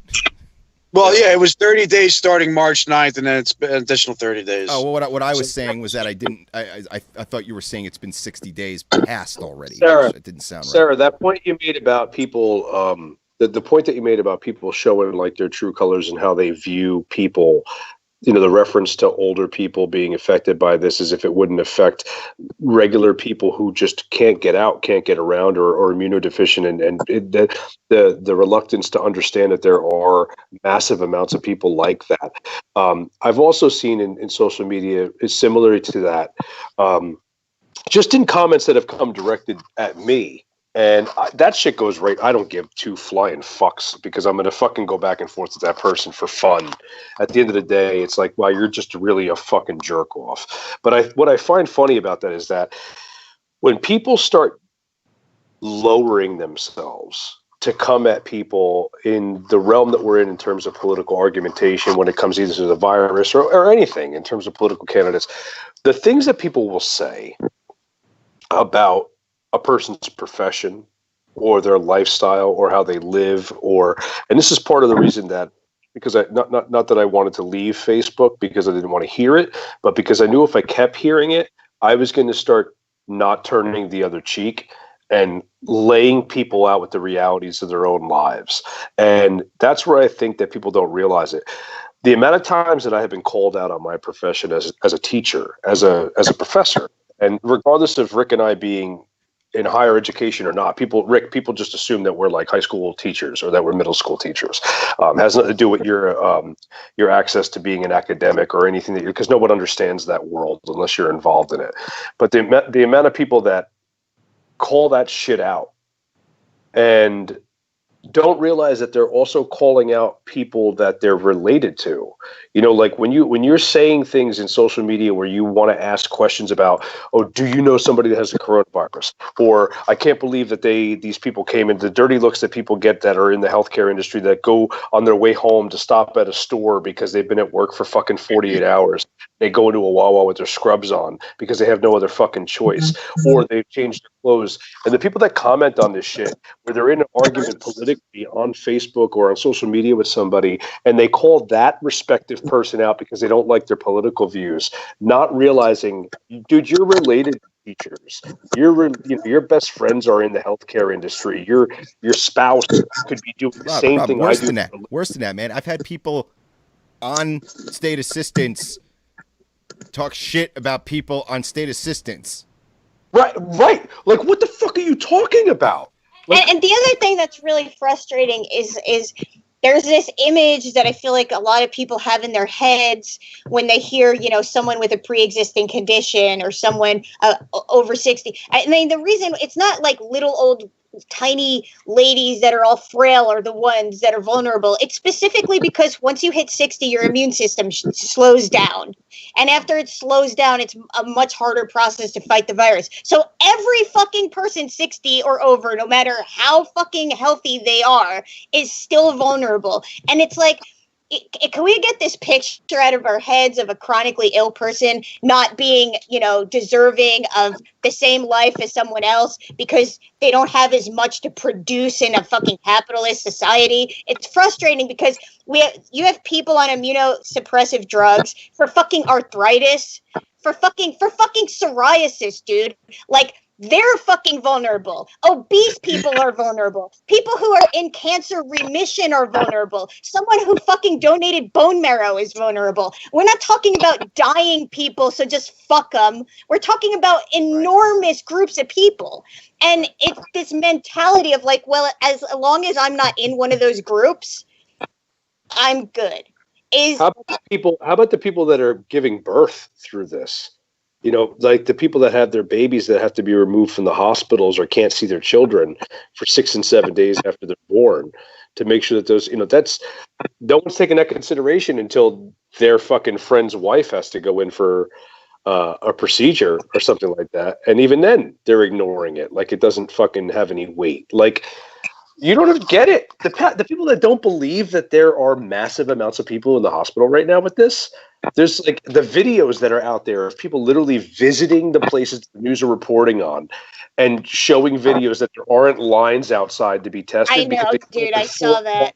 After the hospital shut down the fucking testing for the day, they show up and go, look, there's no fucking lines. Yeah, because it's been shut down for 4 fucking hours. Like, that'd be like somebody going to PNC at 6 o'clock at night and being like, where's all the people wanting to get tested at PNC? You fucking idiot. Like, that's it's so crazy, the downplaying of this that affects how people they probably know are working in this and are dealing with this, and yet they have the nerve to go on to social media and say things where you're like, dude, I don't even care about our relationship to each other. You mean to tell me you don't have family and real friends close to you that are going to read that and go, I don't fucking like you, man. That's like when I say to people, like I don't want this to go off in a whole other direction, but like when I say to people, everybody has the right to vote, including criminals in prison. And people come at me with that, and I'm like, don't you know people in jail? Don't you have friends and family in jail? Don't you have fucking... have anybody? You don't have anybody. Importantly, is simply this. It's a prisoner. Yeah, they didn't get stripped of their fucking citizenship. They should be allowed to fucking vote, and it's that fucking simple. And take everything else out of it. And they How many fucking people that have done terrible shit aren't in prison that are voting? The fucking president has. And prisoners will tell you who the fucking real people in there. Like, the prisoners prisoners watch the backs. Like, if you have a seriously violent criminal in there, people are like, yo, people in prison are like, yo, that motherfucker over there, like, that motherfucker crazy. You know what I mean? Like, they all, like, there's a, like, is that how criminals in prison talk? I hate this whole idea that once you become a prisoner, all prisoners are grouped together. Wait, what was he called from The Office? Prison Mike? Yeah. Is that who it was? Prison Stones. It's a ton of shit. Like, when they had that officer that fucking that got hurt and the prisoner saved his life and shit like that. Like, there's so many stories of that. Like, there's so many fucking stories of that. And they know what the deal is. They know why a lot of them realize why they're there. A lot of them realize that they fucked up. So yes, of course, but they also understand the system way more intimately than any of us do. So I think that that's why they don't want them voting. That's why they don't want them voting. I think their vote should count twice. Yeah, I do too, man. Do you really think anybody's going to vote for the fucking person that put the fucking private prison system in place and locked them up for selling weed? Probably not. Prison system, by all means, fucking do that. Yes, 100%. And don't lock people up for selling weed either. Shit, right? Yeah. Let me hit the check. 'Cause I'm 30 comments behind here. Let's see. It's like talking about Lakewood again. I understand the frustration with Lakewood. I just the racist shit that's coming out of it is not healthy. At all for anybody, but I understand the frustration of I think any town that has large groups of people that are kind of ignoring this. Of course, I think that's an issue. Adrian, we're being issued respirators instead of N95s. Adrian, I'm not sure what you mean by we. Are you a nurse or I know I'm way behind. Huh? She's a medic now. A medic now. Okay. Brandy said they think that masks must be soundproof. You can't talk through them, so you have to pull them down and touch your face just to talk. Because I know when there's a piece of thin paper in front of me that no one can hear me through it. Scott said, "Oh, I agree. It's the silent people who stab you in the back, and you know it's happening, but they deny it to your face. Meanwhile, you're like, motherfucker, I know what you said and do and say. Don't try to come at me. I'm not your friend." Brandy said, "They're under the impression they're pulling one over on you and will continue to get away with it because they think you have no idea that they're invincible. It's pathetic." You know what, Brandy? That one thing I want to comment on that is knowing absolute actual fucking narcissists in my life. I could say that there's a lot of fucking truth to that, and that can get up to a very large, loud, and abusive degree too. That's why it's better to just, you know, I guess it's better to just call people out. Some people have to work things out on their own. And I think if some people are doing things that are relatively harmless, it's one thing. But if they're fucking up your life, it's a whole other. How about reports of people who have recovered in other countries and are relapsing? Yeah, I brought that up to somebody today. I asked that to you today. Well, but, they say that.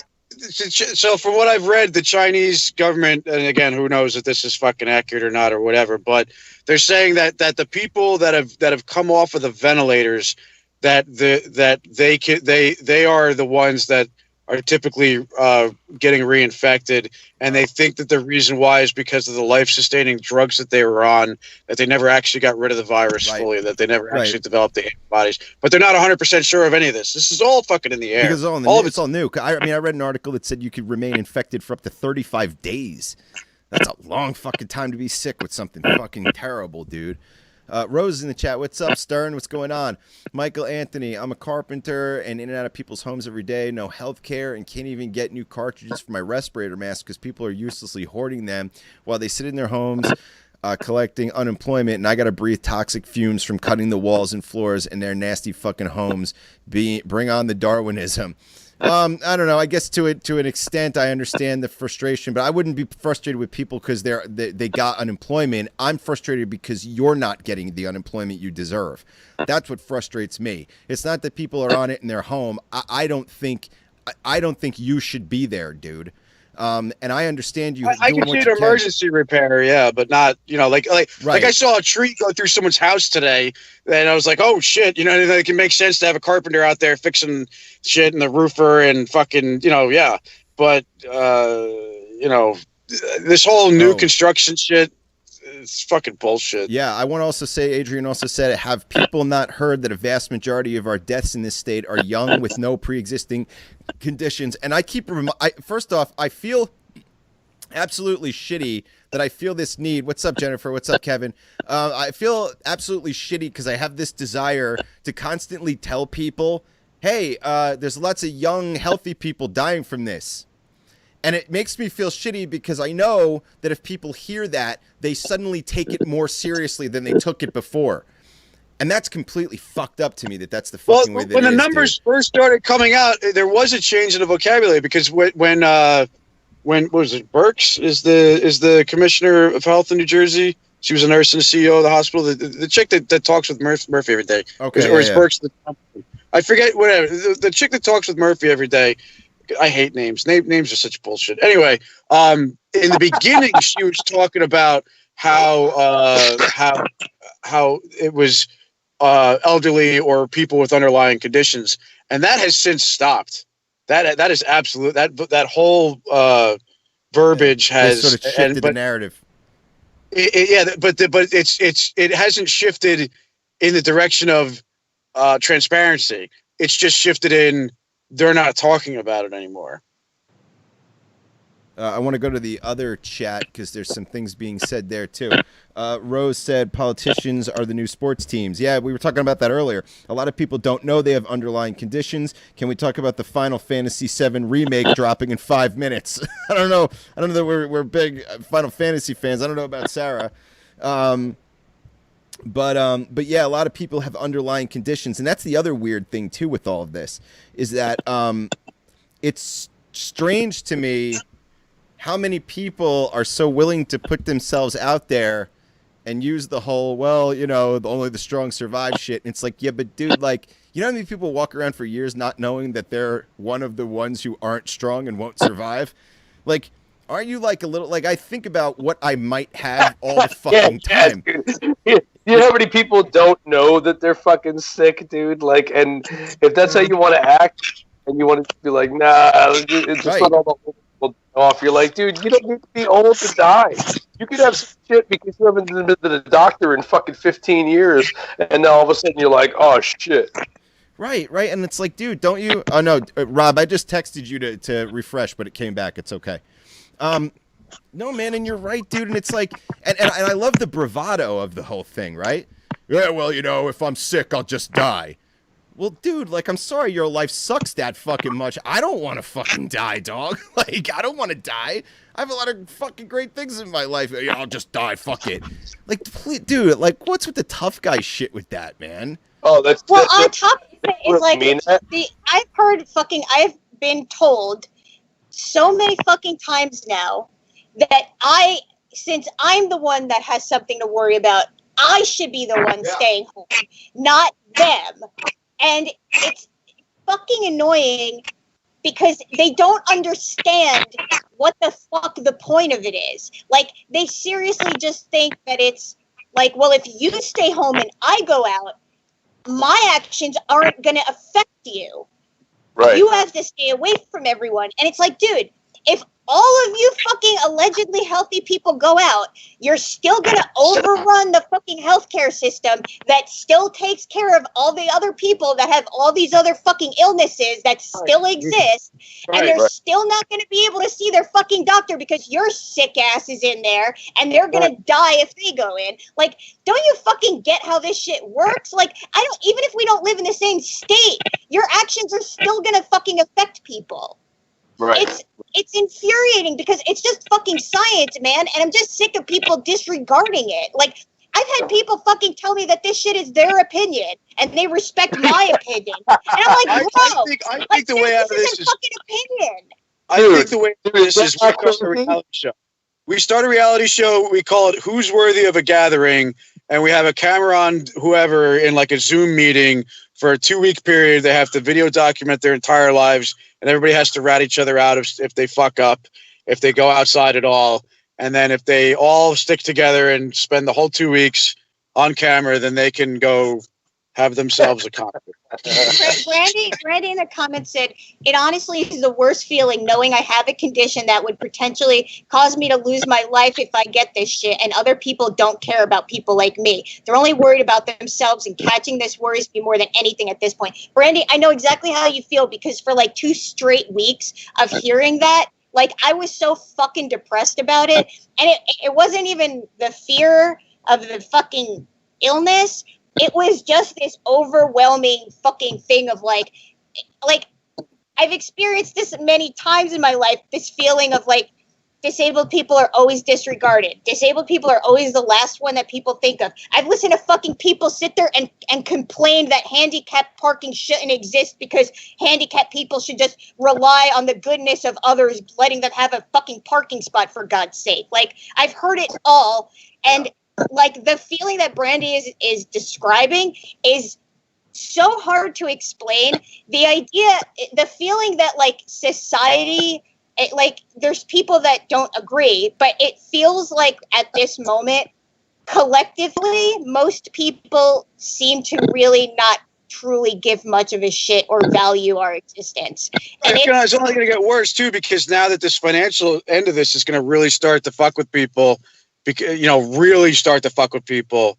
Right. It's just that problem that you're talking about. It's only going to get exponentially more apparent, more fucking obvious. Yeah, because the people that are on disability, it's going to be called out as like, well, the people that are trying to go back to work need it more than the people that are permanently disabled. Right. And what about the people on Medicare that are in their 70s and 80s? They're not going to come back to the fucking tech sector. Like, and it's the same shit again. Like, you can't live in a capitalist society and expect that human life is valued above money. And people that have had to rely on a broken healthcare system for this long, we already fucking knew that. We all fucking know that. That's your opinion, and I agree to disagree. I have to say that. Listen, I got to get off of here. I got to get off of here because I got to get some shit done. But the that last point you made, it rings really really hard with me, with people online, in reference to, you make a real factual statement and you say something like, this is what's happening and this is something you should be aware of. Not you need to believe this, but here is the facts, and you should integrate this into possibly your train of thought, and ultimately just downplaying what you're showing them or what you're saying or what you're trying to get them to understand, and go, well, that's your opinion. And it's like, listen, your opinion isn't shit when I'm telling you that this is fucking reality. Like me telling you that somebody got shot in the fucking street because I watched it is not a fucking opinion, and because you don't want to believe it doesn't mean that it isn't fucking real. Dude, I've had people message me and say, man, you should get me on your show because I have a different opinion. And I'm like, dude, this is not up for an opinion. This is not up for debate. This is not an opinion situation. Did you guys see the Netflix fucking documentary After Truth? No, I didn't see it. I don't know if it was on Netflix. It might have been HBO. Check it out. Because I was like, wow, man, this is fucking crazy shit. It's shit that we're already aware of, but it, like, to have it shown with like, mishmash of different investigatory practices is pretty cool to watch. But anyway, I got to go. I will talk to you guys later. All right, man. We'll be on in maybe 2 days. I'm willing to call it. I'm willing to call it a night too myself. Have a good one, Rob. Yeah, take care, man. Be careful. Good night, dude. You too, man. Good night, dude. Stones, you got anything you want to close out with? Anything you want to tell people? No. I don't think so. I think I said everything, I don't know. I think I pretty much said everything that I was thinking about saying tonight. It's the gloves thing. I don't know. I don't know what the right answer with the gloves thing is, because you're going to have people that are fucking up with the gloves. People are going to fuck this up more than anything else, I think. And I know what the right opinion is for the gloves that makes the most sense medically if we all were able to get on board with it. But knowing how much people are going to fuck all this up, I personally wear gloves when I'm out. And in all the things in all your predictions and shit, I think you need to start factoring in the stupid American factor. Yeah, I do. The people who wear masks in the store, but then remove them to talk to their friends when they get in there. Right? Come on, dude. What are you doing, man? Right, like, dude, like, bro. Like, yeah, what the fuck? And that's why I'm wearing the gloves everywhere myself, and I turn them inside out. I put them in. I jam them. I turn them inside out. I put it because I wear washable rubber gloves, and just because, again, I'm not trying to put a run on the medical equipment. So I wear stuff that I know that my hands are relatively protected. I'm not touching my face all the fucking time. I do wear face covering. I wear the fucking shields over the eyes. I wear the earplugs if I don't have a hoodie up or something. You know what I mean? Like, I'm doing all the stuff I think is appropriate. So, like, when I see the criticisms about the gloves, I'm like, I understand the motive and the idea, and I understand the people are trying to get a grip on it and read the articles about it.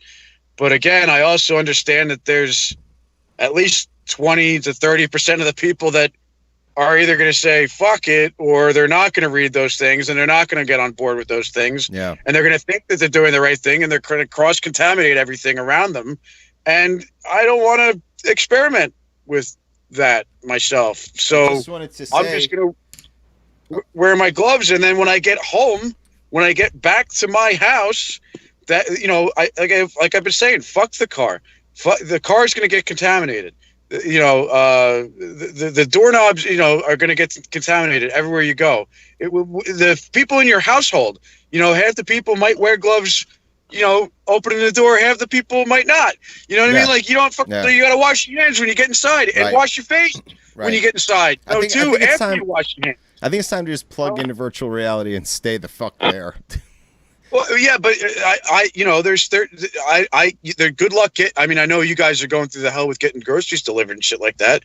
So, there are necessities for me to have to go out.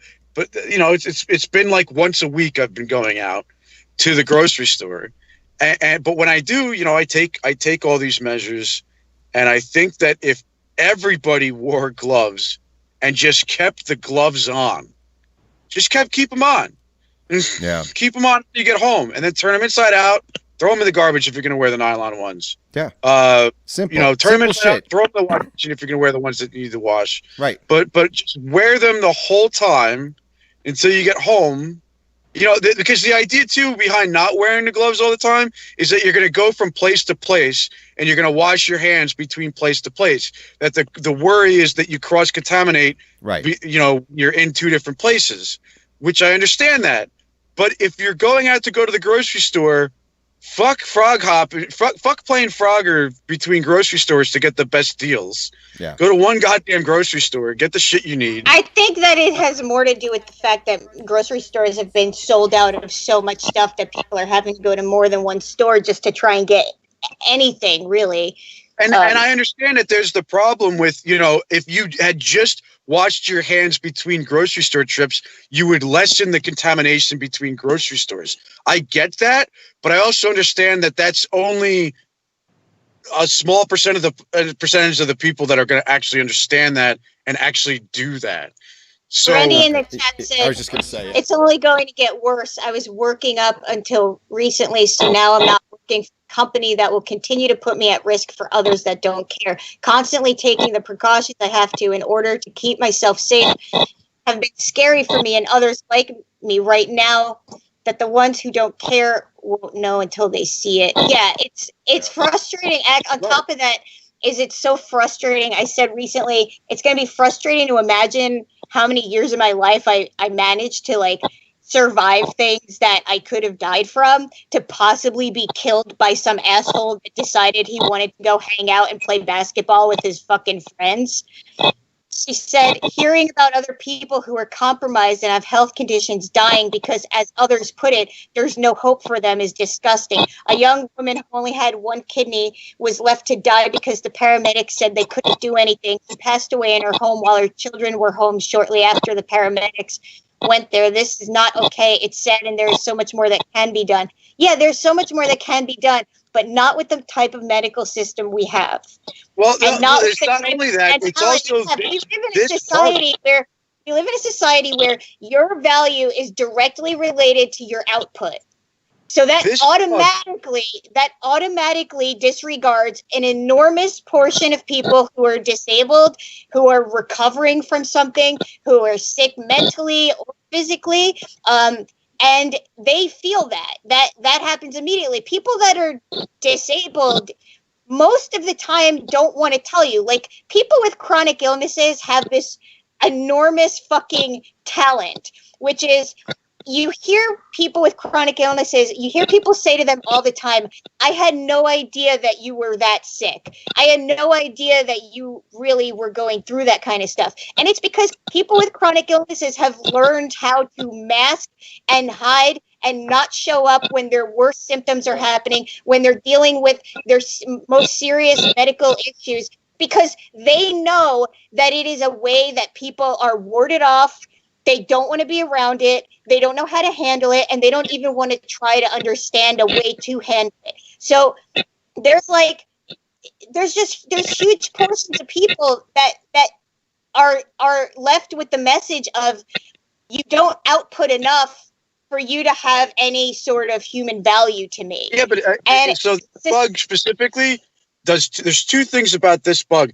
One, I've heard so many accounts where the doctors are like, they were fine in the morning, and they died at night. And the other thing is that I really hope that people start to understand, and I don't know how in the public eye this is, but they're talking about the fact that there may come a point that if the hospital systems continue at the pace that they're at admitting patients, that they're going to have to start to ration the drugs that keep you sedated while you're intubated, which that means that people are going to start pulling their intubation tubes out because they're going to start fighting it. And the reason that's going to happen is because there's not enough drugs available to keep people knocked out enough to not want to pull these things out of their all of those drugs, and to be clear, all of those sedatives are basically they're strong opiates and stuff.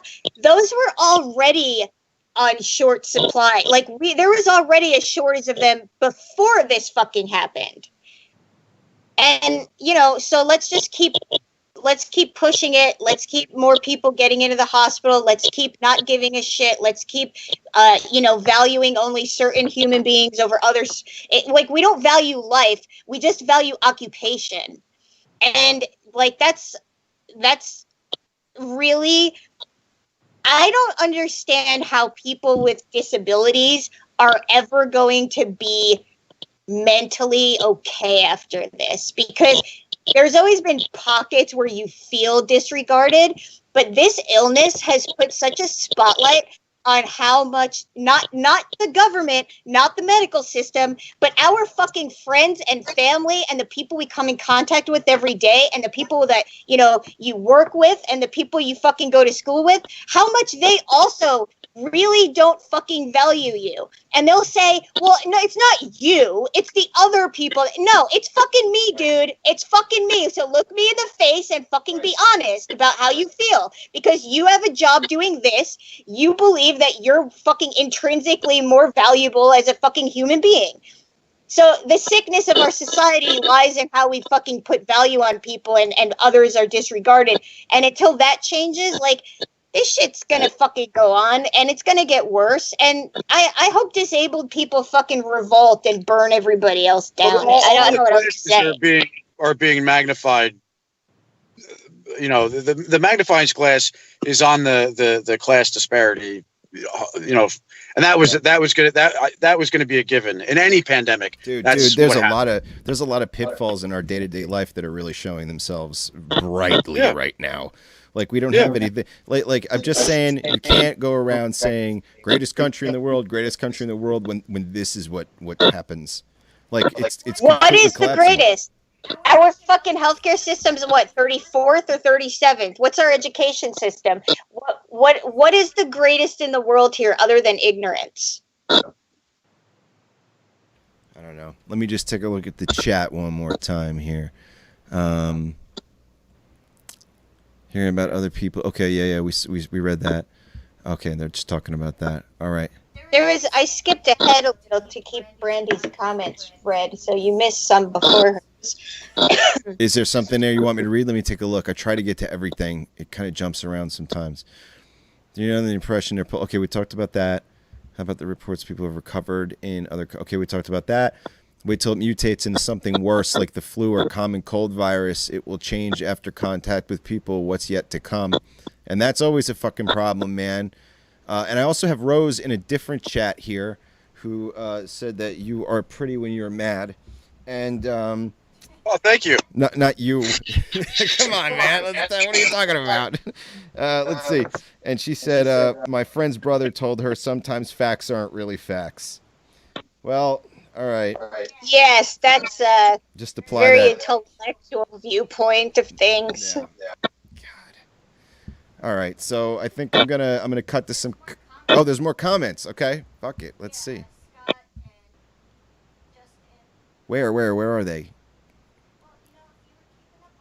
Oh, I'm sorry. Here it is. Let me back up. There's something, because Stones, I wanted you to stay on because I wanted you to hear this. Let's see. Scott, I appreciate everything you guys do, and I want to personally extend an invite that when it's safe to go out and safe to be in general public, that I will get the people of Awesome Talk a drink. Thank you, sir. Thank you, Scott. Let's see. What else? We read that. Justin Lynch said he's out, too. He's living the essential life at 8 a.m. What else did I miss? Sarah, did you see something I missed? Okay. All right. So here's what I'm going to do, everybody. I'm going to cut to a clip of Ice and the Face because a little bit of laughter, I hope, is needed for everybody right now. And it's going to be an episode 104. Stones was a guest on that episode. So I believe there's about an hour, maybe 45 minutes of material here. Super fucking funny.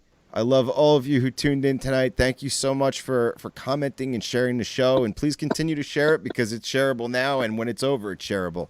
But we really appreciate all being here because, like I said early in the show, I feel like this is having a big effect on my sanity and a lot of other people's sanity. And I feel like this kind of takes me out of that world and puts me in a different one where I can sort of, focus on something else. We might be talking about the same thing, but I'm still focused in a different way. So anyway, we really appreciate you and everybody who's out there taking this seriously and people who are, just out there fighting it. So Stones, I'll see you. All right, dude. Hey, can you switch to the clip and we hang on for a second? I cannot. Oh, all right. Unfortunately, I'm going to have to shut down the Skype feed. All right, man. All right, dude. All right. Later on. See you, dude. Yep.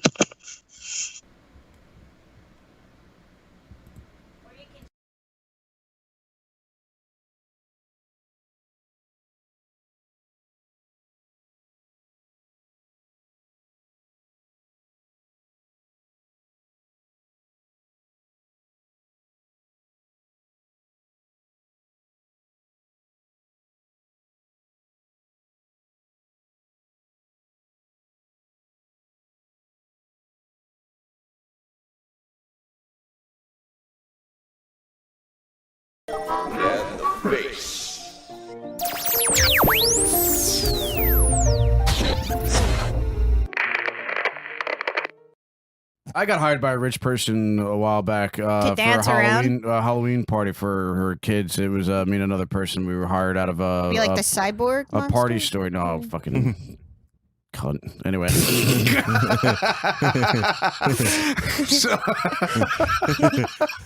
I'm sorry, when you say someone, a rich person paid me for Halloween, where did you think it was going to go? So I don't know. We were at the house, and the kids came over and stuff. The party started, and there was rooms like it was a rich person to the point where there was rooms that nobody could step into because there was like a $30,000 carpet with paintings and shit. That carpet's for looking on. Right. It's a looking The carpet room. has plastic on it. Look upon the room and enjoy the room for what they're looking at it for. So the kids come over, and we're supposed to play like a role or something. We don't have like a show. We don't have any prep. We have zero prep work. She has zero expectations of us. She's How just much were you paid? A couple $100 to do nothing.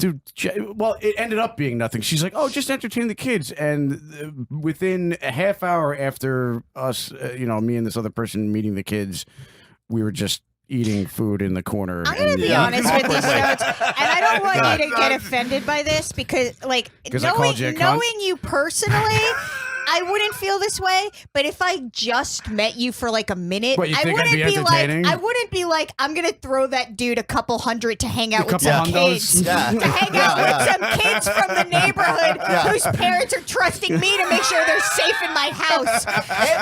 This guy and his friends, I'm just gonna give them some money and leave it in their hands, literally. Hey, buddy, I like the cut of your jib. You want to come on over and entertain the kids? They were all there. I mean, there was adult supervision. It wasn't like I wasn't babysitting. I was, like I said, I had a job to do. Within a half hour, I was awkwardly walked in with my eating C-string. food in the corner. And that was the end of the. I got my balls sling on. I'm ready to do this. But I just thought it was amazing kids, that this will go a hell of a lot better if we're all drunk. She Look, your mom hired me to come on over here and do some shit. Do what though? Exactly. You like bitterly light up a cigarette. How old are we talking here? What, me or the kids? Kids. Oh, because I was like, I don't know, 19, I guess, at the time, and the kids were, I don't know, 11, 10. Yeah. Okay, so they were old enough to know it was bullshit. They were immediately not entertained. Of course, they're 11 and 12, dude. They don't give a shit about it. Wait. So what did you attempt to do at first to create the entertainment? Moan a bit? I mean, in a non-sexual manner, clearly. Like, it was supposed to be like a Halloween. You just sort of sounded like a sea lion. And it was, and then they're like, and the kids like looked at us. They went down in the basement, and then they looked at us, and they went. And then they fucked in the closet. They literally turned their heads to the right and said, "What's this over here?" and completely ignored us. Yeah. And I was like, and there was like nothing there. They were like, "Oh, and I see something out of my peripherals. You don't know what those are." I was like, "Oh, that went downhill fast." And then I was like, "So what do we do?" And then the other person was like, "Was it ever at the top of the hill?" Yeah. I have no idea we got up that high. Go us. High five. So.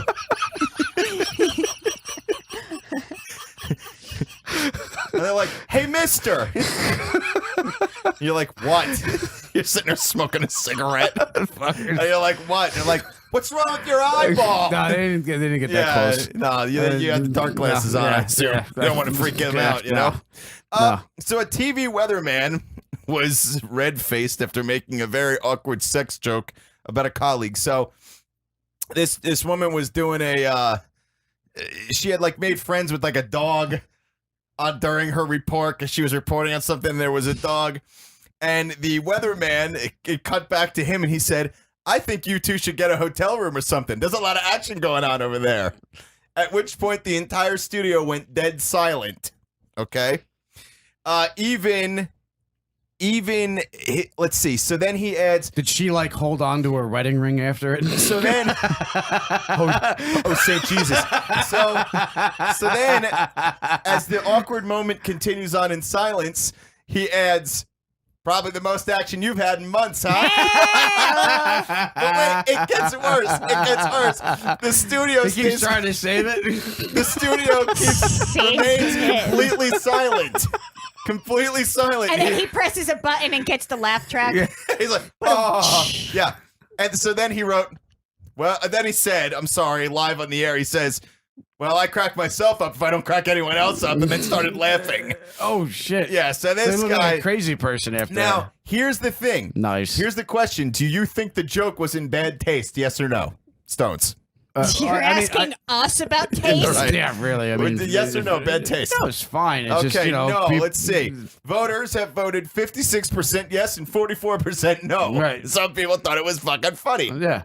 I think it's fucking funny. Yeah. They What basically- No, but you never do know I how think people are the gonna react joke to is that in bad shit, though. taste? No.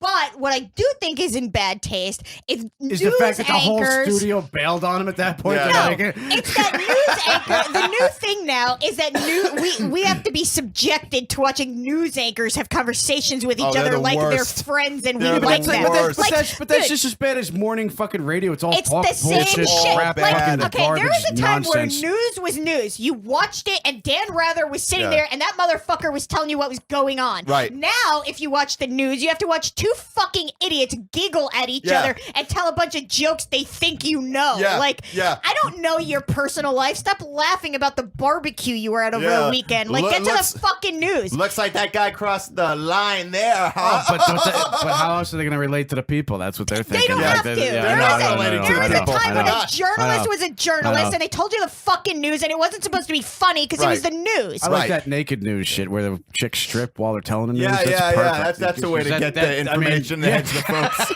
at home. And they're not talking about anything personal. They're No, being don't they're need just to. talking about the news. Yeah, they're like, "Look, listen. Today, some babies got blown up on a bus, and here's my tits. Yeah. Nice. Hey, Hillary Clinton's a criminal. Anybody? Here's my vagina." Well, they don't really get. No, they don't get naked. Yeah. I thought It's sad that Stones and I are telling you about naked news. I know of naked news, but I never. We've been in the trenches, all right, Rick? You've been in the Yes. you've seen the war. I've seen Yeah. enough naked news. I heard about it. I was like, I gotta check this out. I'm course, surprised. of course, I mean, naturally. I probably Naturally. just came upon it. Sometimes you hear about Yeah. a piece of Oh, yeah, you artwork, did. know? Yeah. It doesn't seem masturbation worthy, though. It's you know? not. It's like trying to jerk off It's the Girls not. Gone Wild. Like, is that really jerk off material? A bunch of chick? Well, yeah, I guess it could be. Usually they get two girls in a room that eat each other out. Well, that too, right? The Girls Gone Wild does have The that naked more news serious isn't side like to it, that. Like, in the but I middle, think- the guys I are like, think- look, Naked I think news it's isn't more- like that at I think all. it's more the amateur idea, like it's the concept behind it. It's not Not like Yeah, naked. right. Yeah, but You know, naked naked news doesn't feel amateur. Oh wait, are you talking about Girls Go Girls Wild? Go Well, Wild. Girls Yeah, yeah. Go Wild has the amateur aspect to it. I But thought you meant naked. Naked news Naked feels like news. professional ass But fucking still, news. I'm sure there's plenty of dudes jerking off to naked news, I'm or at least, sure there or at least are. having visions of it after the Guys, fact, after there he are gets his dudes everything, jerking off to regular news. Right, okay, right, exactly. Yeah, and sure. mailboxes But and look cow at some eyeballs. of There the you go, female pool news anchors floats. now. They're all tits and lips. they're all Right. makeup and fucking HD pop Yeah, right. marks. What are you talking about? Yeah, but you got to spackle in those HD pop marks. ruined a lot of chicks. Yeah, it's sort of yeah. That's why you got the apps that fix the face. The limes You know ruined what this they one. need to make? Soft blur glasses. You know, give everybody that Photoshop sheen. No, give everybody the TV from the 90s and 80s look.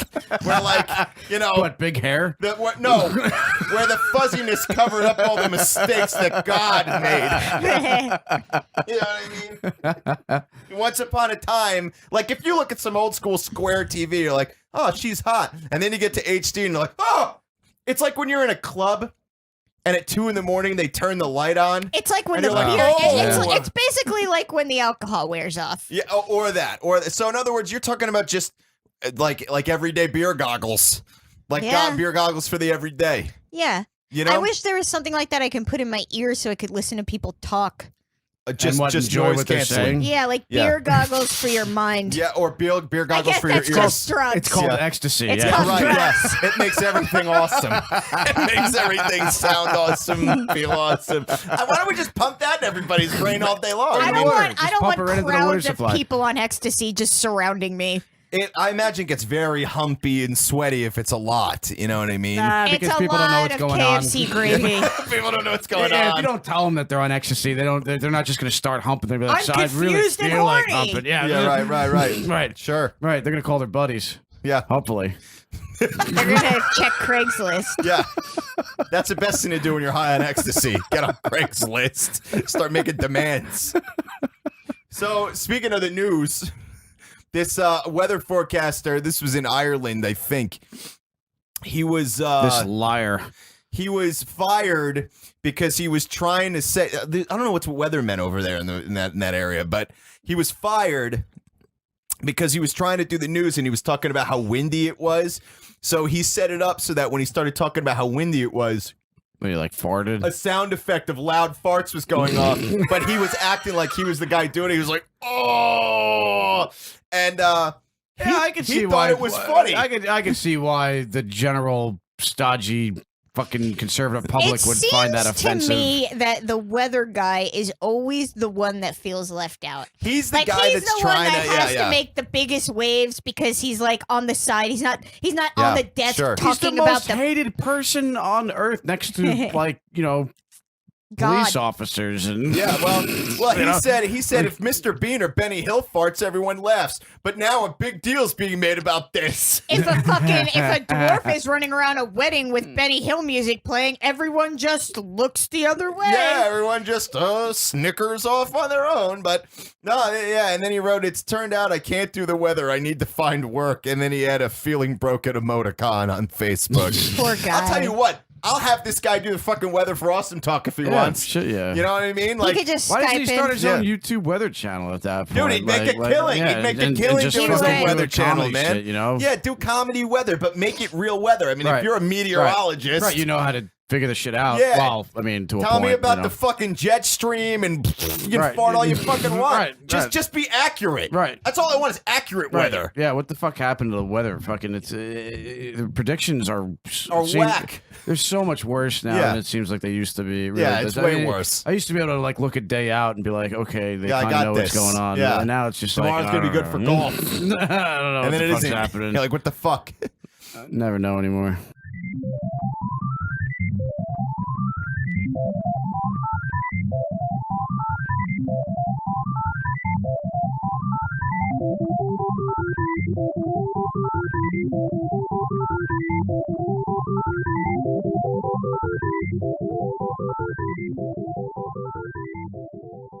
All right, Sarah, what do you got? What's next?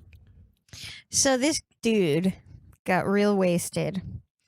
It's always a great And start you to know any how story. people buy shit when they're. Oh, I'm sorry, not really wasted. It's not the yak story, is it? It was on Ambien. Yeah. Yeah, the yak rando. story is not real. Really? Yeah, they It's debunked sad it. to me, really, because God, I saw news reports on it. Yeah, and, yeah, I know. I know. It's on legit news places. HuffPo came out and they were like, "Yeah, sorry, that didn't really happen." Here's something I'll that be happened. honest with you. If HuffPo says something isn't real, I don't go, "Oh, that's no, I solid." agree with you. I agree with you. I fucking hate HuffPo. I mean, HuffPo's the only one who said it wasn't real as far as I could find, so they could be fucking wrong. I mean, it's like the guy with the bovine eyeballs in the ass. What about some him? people said that story was fake, and then other people coming out going, nah, No, or the I've done chick. Or the 3-tit chick. Well, There's chick, she that was fake. I thought that's what. Hold up. Now news Yeah, reports that came out that said it was definitely- fake.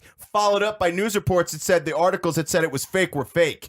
This is That she's really got ridiculous. 3 tits. Why, We don't know what's layers, going on layers, anymore, layers. dude. We don't know what's going on. 3 tits, bovine eyeballs. I do have some reality for you. A couple episodes back, I was listening in a little bit here and there, and you and Rick Barry were talking about a little bit of finger blasting going on in the Finger aisles blasting of, everywhere, dude. There's Wait, actually what? a name About for that. what? Finger banging. I remember I finger brought up, blast. Yeah, Rick Barry was on. I talked about how there's like rampant finger banging going on in public. Yeah, like just Okay. like there's actually a Japanese term for it, and it's a popular prank in Japan. It is called concho. That is the technical term Fingering for it. someone? As a joke? Finger Like blast. I run up to a chick and I'm like, It is this very, is a joke. It is very popular among elementary and middle school children, and they finger blast each other in the hallways. They finger blast them in the asses, Sure. and it's a prank. And it's just considered a If lighthearted anything joke. like that ever happened, I would break that fucker's We're fingers. talking about Japan. I don't give a shit. Anything goes. That's what they call it. Anything goes Tokyo, you know? I don't know if that's what they call it, but I just thought you'd find that. I thought you'd find that interesting. That is a. It's a that's thing, That's huh? a thing. Yeah, that's yeah. a real thing. so That so you actually- run up to somebody, just hammer your finger up their ass Yeah, and just, swat. well, yeah. You just fucking jam. You It sounds like a pointing. sexual assault. That's what it sounds like. Exactly Yeah. what it sounds like. Yeah. But I guess it's among innocent school children. Innocent school children. it's, So what could go wrong? I mean, nobody is more innocent than a school child. Right. I think back to Right. my schoolboy days of yore. Right. And I was the most innocent of children. Right. Sure. Sure. No, you weren't. When I was pushing people down and And I was I don't know. pretending I was kidnapped. Yeah. There was that guy on the bus that was smelling every girl's hair, and I was, he turned out to be Ew. kind of weird later on. Creepy, That was, hey, hold still. yeah. The Hold worst still. people that you come in contact with when you're a kid are the people that give off the pedo vibes that don't do things to you, but That what they're under like. certain I circumstances, don't know if yeah. because you guys are dudes, you haven't had, you I didn't, haven't you had never that. encountered I've that as never- a kid. But I've only it is noticed some the a worst gay dude feeling. trying to feel me out with his gaydar once, and that Were was you the- in Japan? No, I was Were you I at was school? I was jogging in a Jogging? I was, In yeah, I your was- I short was jogging shorts? and he was Were walking you his giving him a dog, show? and he had sunglasses on, and somehow I knew that he checked me out up and down. And he was like, "Yeah, see." And I felt the gaydar vibe, and I was like, nope. Yep. Your Your butthole tingled. No, Yeah, a no, little you're bit. gonna have I to was take like, me out no, for a nice meal no, first, wrong, sir. Wrong dude. I am a lady. What, you think you can get in these short shorts It was- that easily? It felt a little bizarre. And then he surprise It felt a fingers little you, and bizarre you're that I like, knew "Whoa, that. this isn't Right. Japan." And then he Yeah. speaks to Be you in like, another "Fucker." language, and he offers you money to show your tits, Right. and then to blow him, And then to scare starts- some kids. and then to Playing- fuck him. Yeah. Starts playing Benny Hanna, wanting me to run around. Yeah, in a- right, in a right. bow Benny tie. Hanna? Yeah. Right. And he's trying to get into your Benihana. That's what I think. Stones, you've had a vasectomy. I did. It was Which, amazing. by the way, I call you an American hero for amazing. doing so. It is true. I'm extremely happy that occurred. I am so happy that it occurred. And not just because I don't want you breeding anymore, but I don't want anybody breeding anymore. Right. No one should breed. So this guy went and he got a vasectomy. Right. And there's a doctor who in Ireland that this happened. Hold on. He's brothers with the weather guy. Yeah. Well, this doctor gives vasectomies, and when he's done, he gives his patients a little going away present. Okay. Which is a little package. A little scrotum in a tube. It's a little package called "My Husband's Nuts," and it's mixed nuts with a little note that says, "Go home, relax, and enjoy your nuts." Right. You know? Yeah. Some It's a people little have lighthearted. some people have reported they are offended by this. I Well, then hate don't go to the everyone. doctor, asshole. That's what I said, fucking right? hate Fucking write it everyone. up into your Yelp Everyone report is such and a fucking bitch, man. Everyone Shut is the such a- fuck everybody up and wants stay their- the fuck home. I'd rather have a doc. I mean, I would find it funny, but you know, I could imagine certain people not finding that amusing. But fuck them. Like, Don't you go to just the doctor paid that then. guy to fucking You know? fondle your balls for You know? 45 minutes. I think he's allowed to make a fucking joke to deal with the fact that he had to look at your shit. Yeah, they had to slice a hole in your nutsack. Like, let him have that fucking small pleasure for fuck's sake. Besides, it's a joke. The guy's just trying to be personable. That's Right, all, you know. right, Like, yeah. hey, guess Yeah, a what? little This is lighthearted pretty humor. funny. You know what I mean? Right. Be like, "Nah." It's kind of like the Yeah. extra stitch. Every Yeah. time, you know, your girl pops out a kid, you ask for the extra stitch. You You know? beg for the extra Right. stitch because You know? her fucking asshole has been split up the fucking all the way to the belly button. Well, hopefully professionally slit. You know, that's definitely the better well, way. let's because if it rips like down the it thighs, doesn't come back. as if like Down the the seam. thighs? Yeah, imagine like the seams of your jeans like just like blew apart like a grenade went off in your pants. Like that as would if be a there was nightmare. never any rivets in your jeans to begin with. Yeah, it just I only wear rivetless jeans. the little children in Asia who made your pants for 14 cents an hour with 6 fingers fucked up, and now your pants are falling apart. That's Well, they were like a using the other shattered 3 vagina. fingers to shoo away the fucking The dick in the other concho? classroom that's trying to finger them. Just try to imagine, if you will, Sarah. A woman giving birth to quintuplets, but like all at once. Yeah. It's not just gonna rip you perpendicular. No. It's gonna rip It's everything. gonna Like be it's like gonna a- rip you down to the knee cartilage. Like an inverted volcanic eruption. yeah, right. This is only one of the many And before- reasons people shouldn't have children. It's a very good reason because nobody wants their thigh skin think just about flapping this. in the breeze. Like, what more of a life lesson and a warning sign do you need? Like people want to get married, and the reason why is because they think about the good part. Oh, the wedding's going to be beautiful, and we Sure, love each other so sure. much all right a now. fucking big No one dream. ever thinks, in 30 years, am I really going to be this motherfucker? I'm not going to be able to take him forever.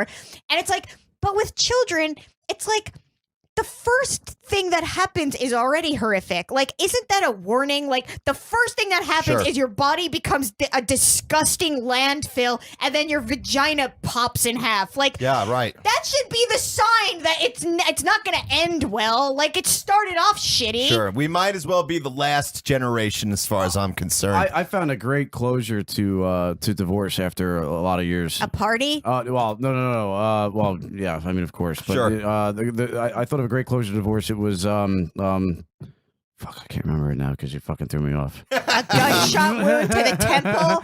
No. Oh, the great closure to divorce is apparently you never knew the motherfucker because you didn't end up together.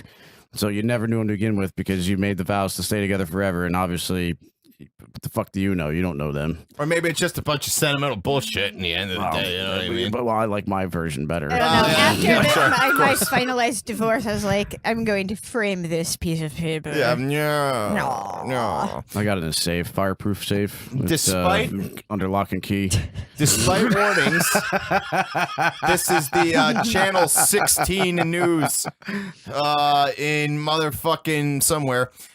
Despite warnings, children continue to eat laundry detergent packets. I Why saw wouldn't that you? bullshit. I was like, And I'm Think just- about how good your breath would smell. Oh, They look- man. look sure. like Especially if it candy. was Tide. Mm. And plus, you know, by the way, if a kid chomps down on that and decides to swallow the whole thing, It's probably the cleanest your kid will ever be. it's probably best to start over and get a new one anyway. No, 'cause- don't start over. No more kids. Yeah. Or maybe it's just, hey guys, nice try.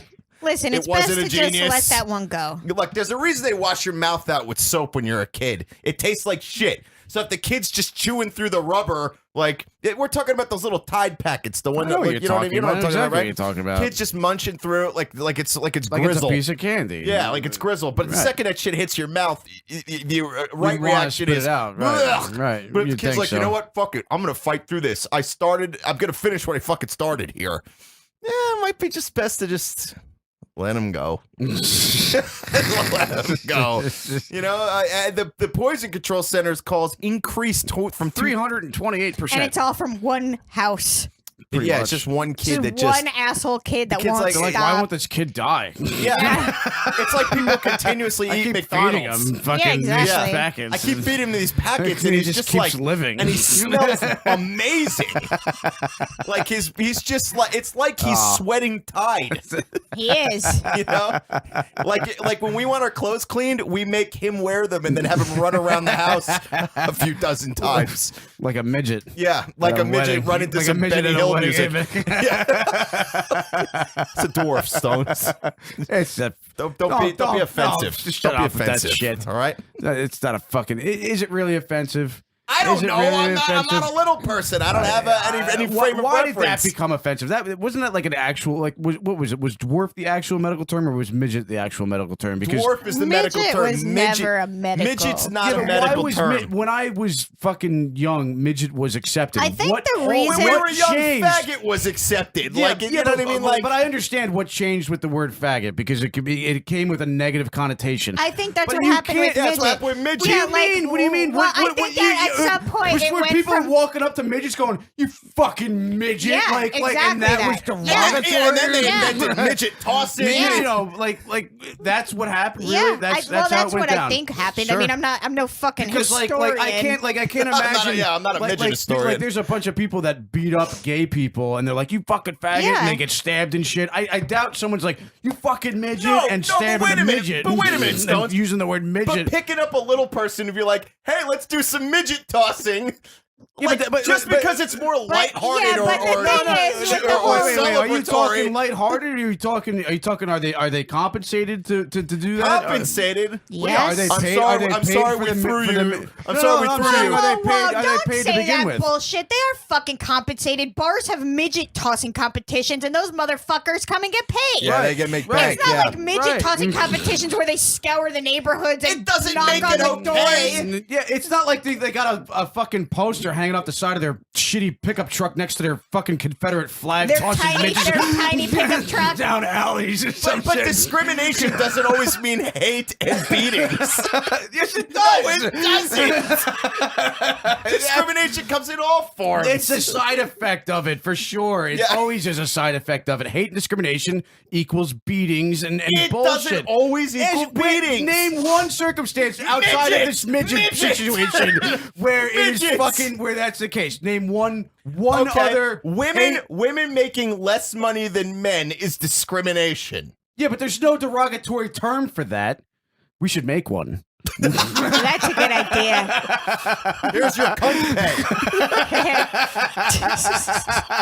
Here, we're gonna pay you with bitch rates. Do you feel better now, Blindy? Do you feel better?